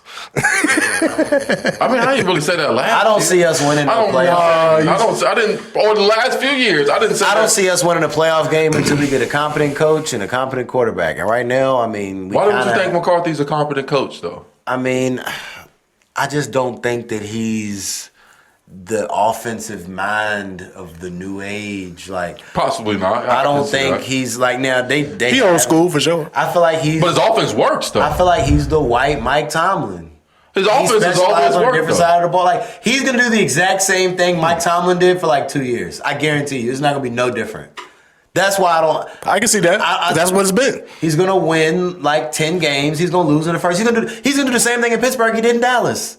He's gonna win like 10 games. They won 12 games every year in Dallas. And then they lost first round.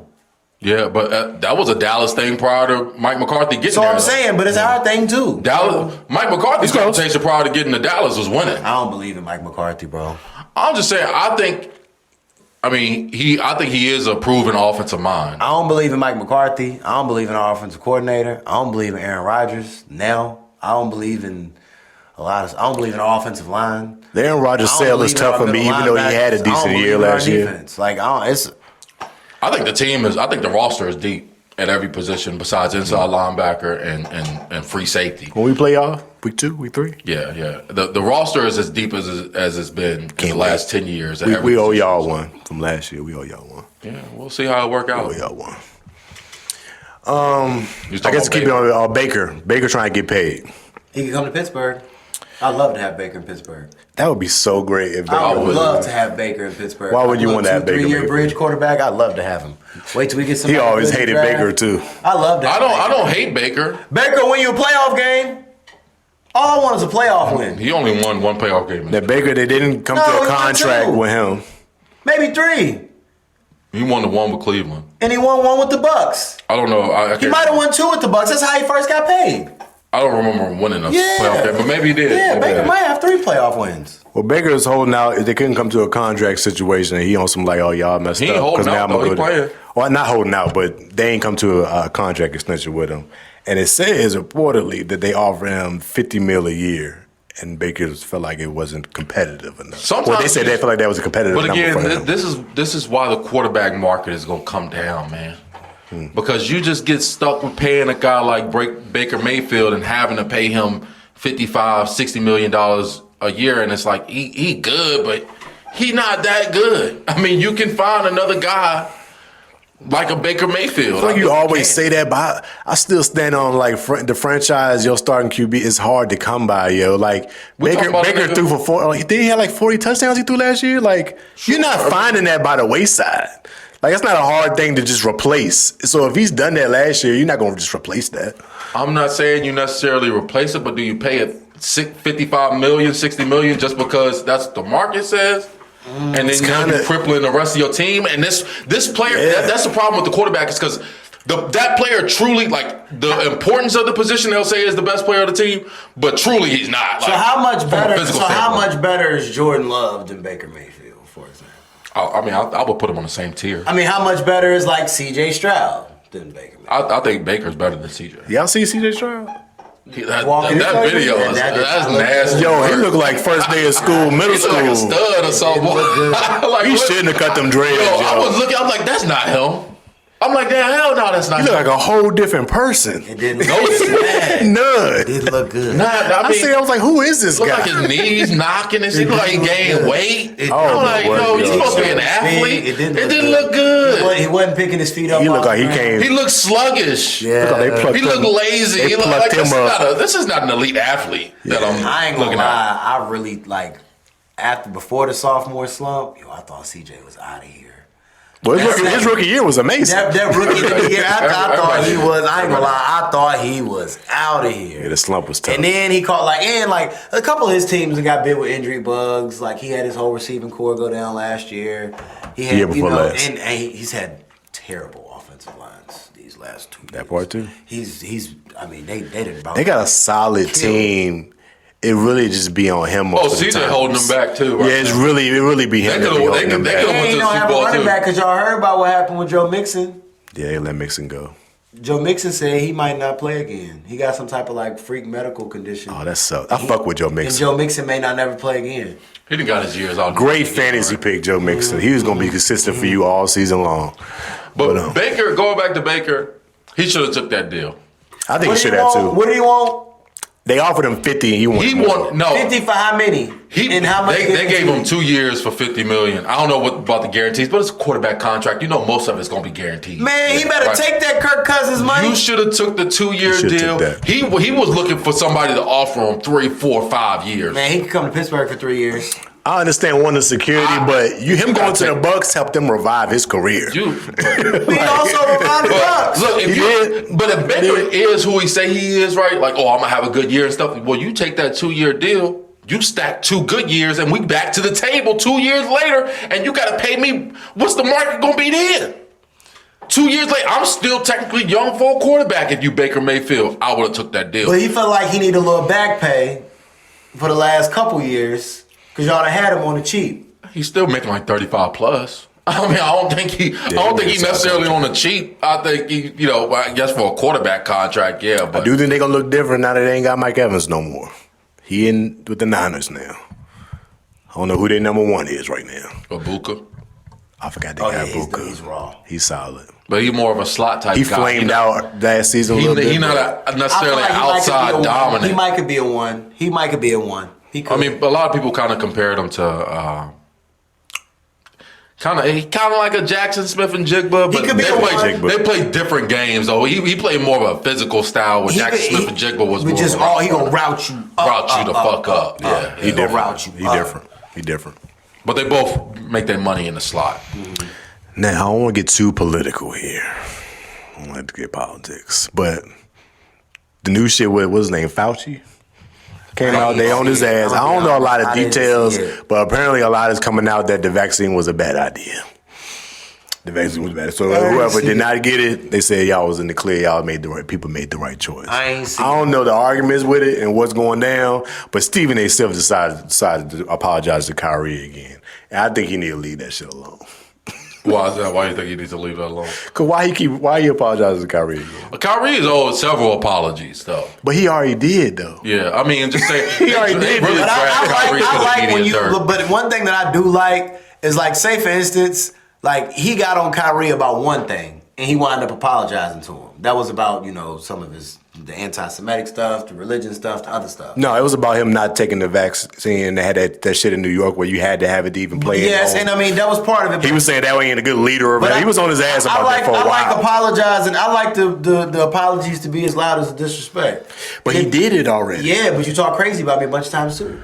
Yeah, So apologize about me a multiple bunch of times. episodes. So apologize. They was about me a running bunch them of times. Kyrie topics back on First Take. Yeah, so apologize about me a bunch of times. Yeah, but I think him doing it now is one of You feel like it's Stephen disingenuous? A's political moves. He webs and flows with him taking on these type of topics now on his own personal show or whatever. Okay. So I think he's playing into that because he did like a real big time apology to Kyrie before, like a couple years ago, after everything settled. And he reissued it again because all this stuff was coming about the vaccine. It's like, Stephen A, just let it go. The way you say how Ryan Clark is like doing performative, that's Stephen A to me.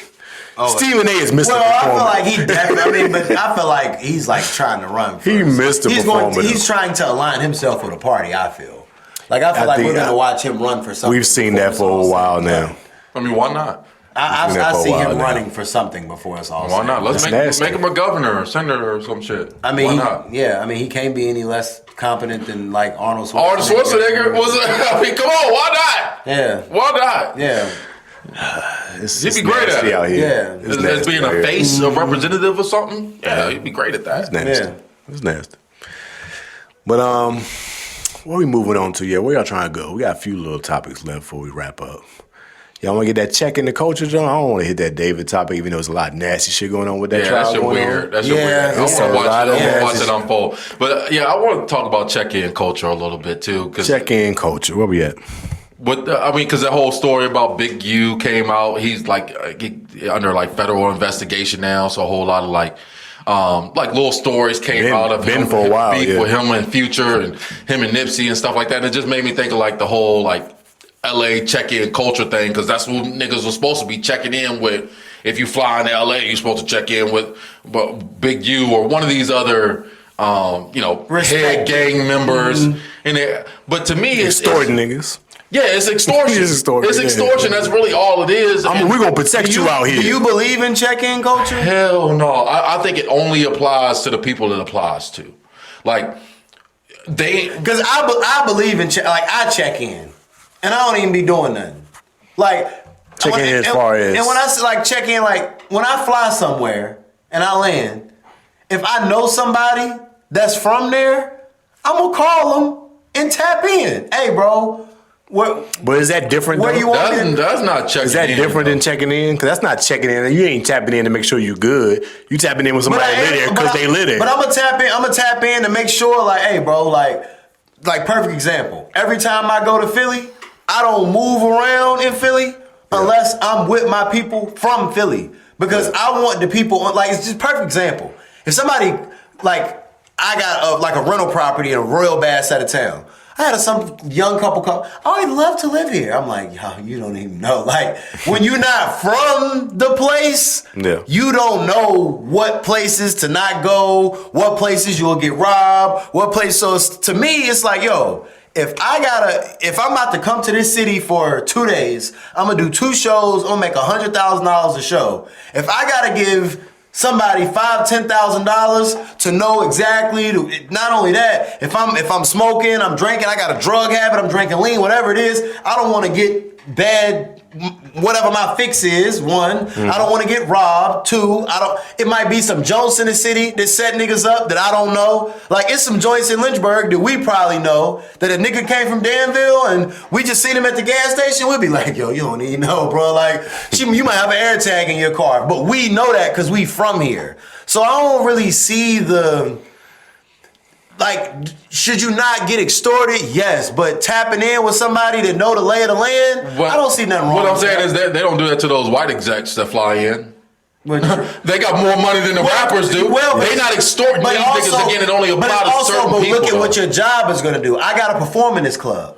Well, the execs don't got to perform in the club. They don't got to go do but they still got to move around the city and all that stuff. I think it depends on where you're maneuvering when you go to certain cities. Rappers trying to get 2-3 features knocked out when they go to a city, right? Yeah. They might have to shoot the video when they go to the city. Studios they might have to mess place. Around, go to the studio. They gonna have to do They gonna have to do the show. Then they gonna have to do the after party. Then they gonna have to do a radio drop. They gonna go around. They gonna meet the big drug dealers in their city. They gonna pay the feature, the brown bag money to get their little rapper on with them. You gonna open up the whole when they hit the town for 2 days, whatever. So the stuff that they do is more street adjacent. A Microsoft exec don't have to perform at Status nightclub, bar and grill, and you know what I'm saying? It's different. So and you got to think about the things that the rappers like to do when they come there. If I'm shooting dice and I shoot dice, please believe I'm tapping in with whoever. So it's a bad idea. It's a bad idea. It's a bad idea. All that shit is bad. You should not be going to no city that you're not from in a dice game. You don't have to check in. If your ass handle your business and go back to where you came from, whether it be your hotel room or we getting on a flight on this motherfucker right after this anyway, we staying somewhere else anyway, then you don't have no issues. Again, I think it's just all this this shit built up like, oh, it's dangerous. You got to check. People want to be in the mix. You want to be in the People be in the mix. If your ass did your job, and clocked out, But that's you not wouldn't have no issues with You nothing. wouldn't be a rapper if you just did your job. You gotta shoot dice. You gotta mess with the hoes. You gotta sip the lean. Yeah, that's where they go. That's where they go wrong. You gotta have the studio. That's why we always keep hearing all these stories of these rappers from other places going to LA, chilling and getting killed. You gotta getting set up. You gotta. It's like, what you doing? Robbed. Niggas get robbed. Pop Smoke. Pop Smoke. What's my other man's name? PNB Rock. It's a few of them. It's been a lot of them. But yeah. So I think it just depends on who you maneuvering with, especially the street rappers. Matter. Yeah, your subject matter. The street rappers Like, that try to claim they own the street shit. When they go to these places, they want to be around the street people. I don't see Navy Wrong move. tapping in. I don't see Earl sweatshirt tapping in. Right, that's what I'm saying. It's some people that's like, they don't have to tap in. I don't have to fucking tap in, man. I'm going to my room. I'm going to do my show, and then I'm going back to my room. But when you, not street rappers though. But not street rappers. Not street rappers. They shooting the videos. They in the trenches. But again, that's where all of this shit becomes like, even like the codes of that lifestyle are a disadvantage to you. Like when we were talking about the Gucci Man shit, the only reason why Pooh Shiesty feel like he could have robbed Gucci Man because he thought Gucci Man won't go tell. He would have never done that to a white exec. You get what I'm saying? So now you're a victim of the same codes that you're following by. They're holding you hostage to those codes. Facts. That's a fact. That's a fact. It's crazy, and then you gonna lay down and take it. That's real. That's gangster. That's a fact. You know what I'm saying? That part is gangster. Stupidity. It's not, man. It's stupid. Nobody is going to go past their vice. Them folks got to have that lean. Oh yeah. They got to have them perks. Mm-hmm. They got to have that weed. And you can't fly with it all. And when I'm landing in this city, I got to have the baddies. Yeah. I got to have the food. Who's the barber? Where's the lit hose? Where, you know what I'm saying? Where do I get my rental car? And you gotta take the consequences that come with I gotta have all my stuff. So if you gonna do that, get you a tour guide. And the tour guide might cost you $10,000 in a video shoot, and a radio drop, and an autograph signing. Hire armed security. Whatever else. I mean, even that ain't a guarantee. Why you gotta get a gang to hold you down? Hire some hard hitters. Hired hitters. Even that ain't a guarantee though. Like, I mean, now I would. If it was me, I'm moving around. I'm gonna try to get me 2-3 niggas from the nation. You know what I'm saying? I'm trying to get you in a bow tie with you feel me? And a couple police officers, couple retired police couple officers. off-duty police officers. Pop somebody in a second. Yeah, but it's hard when you... These street niggas ain't popping nobody like no... These retired police officers, they stay in the fuck... They stay shooting and shit. Like, and the big issue with having niggas right in the square and shit. Your peoples is, it's like, when it's somebody that's your friend, when he in the section, he trying to get high too. He drinking too. He on the hose too. So even though that's your man from the block and he never let nobody try you way back then, and he will pop somebody for you, he high. Right, yeah. You know what I'm saying? He not on his job. He partying with you. Yeah, he on joints. I'm high. I'm bringing niggas with me that's working too. They on duty. We out here for a job, man. Yeah. You know what I'm saying? Earpiece, he drinking water, he pissed off. Right. He mad at me because I'm making it hard on him to do security. That's your motherfucking job. Yeah, and that's how we keep in this relationship. Yep. That's how it's gotta be. That's the way you gotta get it done. It's the way you gotta get it done. You got to. Now, some other news came out to be on West Coast check-ins type situations. YG, like, I think before the verses, Right before. that same day, that morning, boys came knocking and started doing some investigation on him because they try to line him up with what's the rapper's name? Draco the Ruler. Got He got jumped at Rolling Loud in California. And he was stabbed a bunch of times, but what did him in was somebody stabbed him, but they slit his throat 6 inches across, and he, essentially suffocated on his own blood. That's how he died. So they put the autopsy out, all of that. But Draco's security did the interview and his deposition and all his stuff, and he said he told Draco, like, yo, it's 80 of them, it ain't but 5 of us. Like, don't go out there. I'm gonna get you up out of here. Like, whatever. And Draco stood on business, and trying to go hard.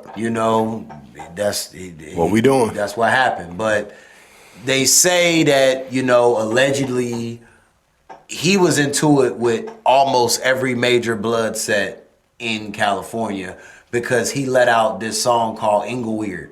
basically, you know, in California, calling somebody weird is like, right, yeah. That's very disrespectful. Weird. Yeah, that's very disrespectful out there. Yeah. But Ingle Weird is like, you know, they take when the opposite gangs make they hood, like they diss the other side, hood, like they make something funny out of their names and stuff. Right. So, you know, that was a big like slobs, no. crabs. That was a big no. And Inglewood is like that set of Bloods in California is one of the big Inglewood families is like one of the biggest sets of Bloods in California.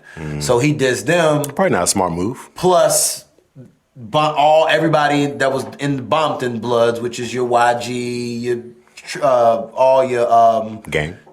Game, I mean, your Treetop Pyrus, he dissed literally all of them. So they got him. So they wind up. Now a lot of people said that it was connections to YG, and which is the big name, big artist, and they unit had something to do with it. Yeah. I hope not, man, because it seemed like one of them things because they're saying apparently like that Drake, not the ruler, but Drake, Aubrey Graham, is the one that helped get YG under investigation in the situation. I don't know why he would do that. I mean, Glasses Malone put it out there. Where are they pulling that from? I heard it from Glasses Malone talk about it on his show. Because he could feel some type of way because it's like even in we was listening to a Drake song, like he claimed YG, and then YG turned on him and started messing with Kendrick and at the pop out, dancing with everybody else. Now I don't mess with you like that no more. It could be one of those things. And Drake was cool with Draco. They had a song together. They actually they polyed. And you know Drake is like, anytime it's a regional sound with a real a lot of people say Kendrick stole Draco's flow for a lot of, but not like us too. That whole what is the Grand National mixtape? GNX, the whole GNX mixtape. So he had a cult following in California for the longest, and Drake tapped into the sound, and they had a song together and everything. So. You know, one could believe we supposed to be cool, but you kill somebody I was cool with. If Drake doing stuff like that, it's nasty work. I don't think so. I don't understand, I guess going back to the beef shit, which I know has been said over and over again. Why Drake mad that people from their hometown and state are siding with people from their hometown? Because he don't know what everything he does, he's Toronto, it's the 6. I'm siding with but he don't know what that really feel like to have like a cultural. Following. But he should, because he's that for him in Canada. Yeah, but their culture is a hodgepodge. It ain't the niggas. I ain't talking about understanding representing Drake in Canada. I ain't talking about understanding other people's cultures. I'm talking about just understanding and repping your side, repping where you're from, your home, your people. but the solidarity is just different because it's just people. Look, one of the biggest stimulants in life is shared persecution, and Drake didn't suffer.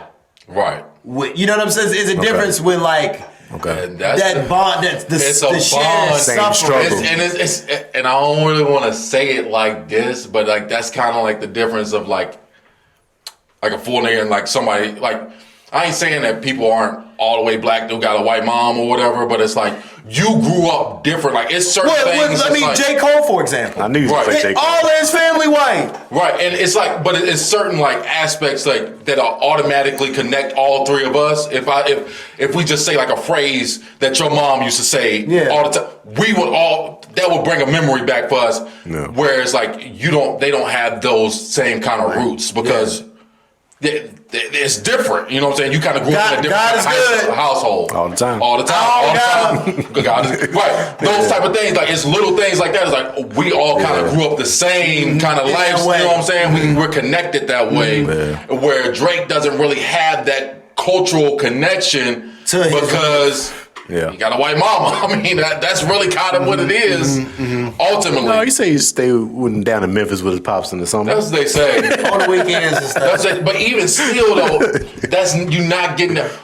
Your mom waking up, or you smelling your mom cleaning on Saturday. or something like that's a he's not getting. You know what I'm saying? Like that's a black thing. None of his cousins. Sell that hot You get what I'm saying? It's little stuff like that, or a saying that your aunt might say, or something. You know, it's like it's little things like things that happen at the black cookout. His grandma never came in and made him cut off all his appliances. Right. You know what I'm Or you saying? had to stay with your black grandma, be bored as motherfucking hell. It's hot as but hell all of in you there. and your cousins in that motherfucking and made it great. Yeah, so and watch them soap operas. Don't touch that TV. Right. We watch the soap operas. Watch the soap operas.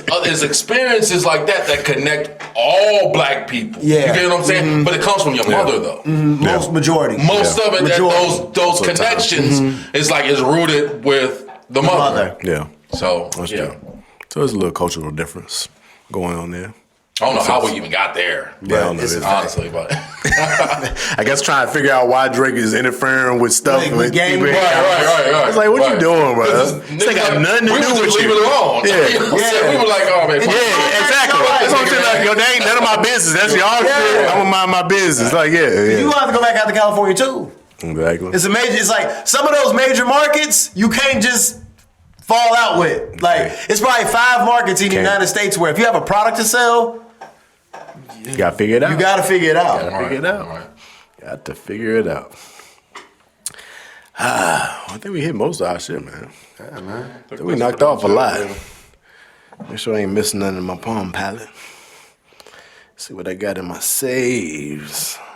Lebron James.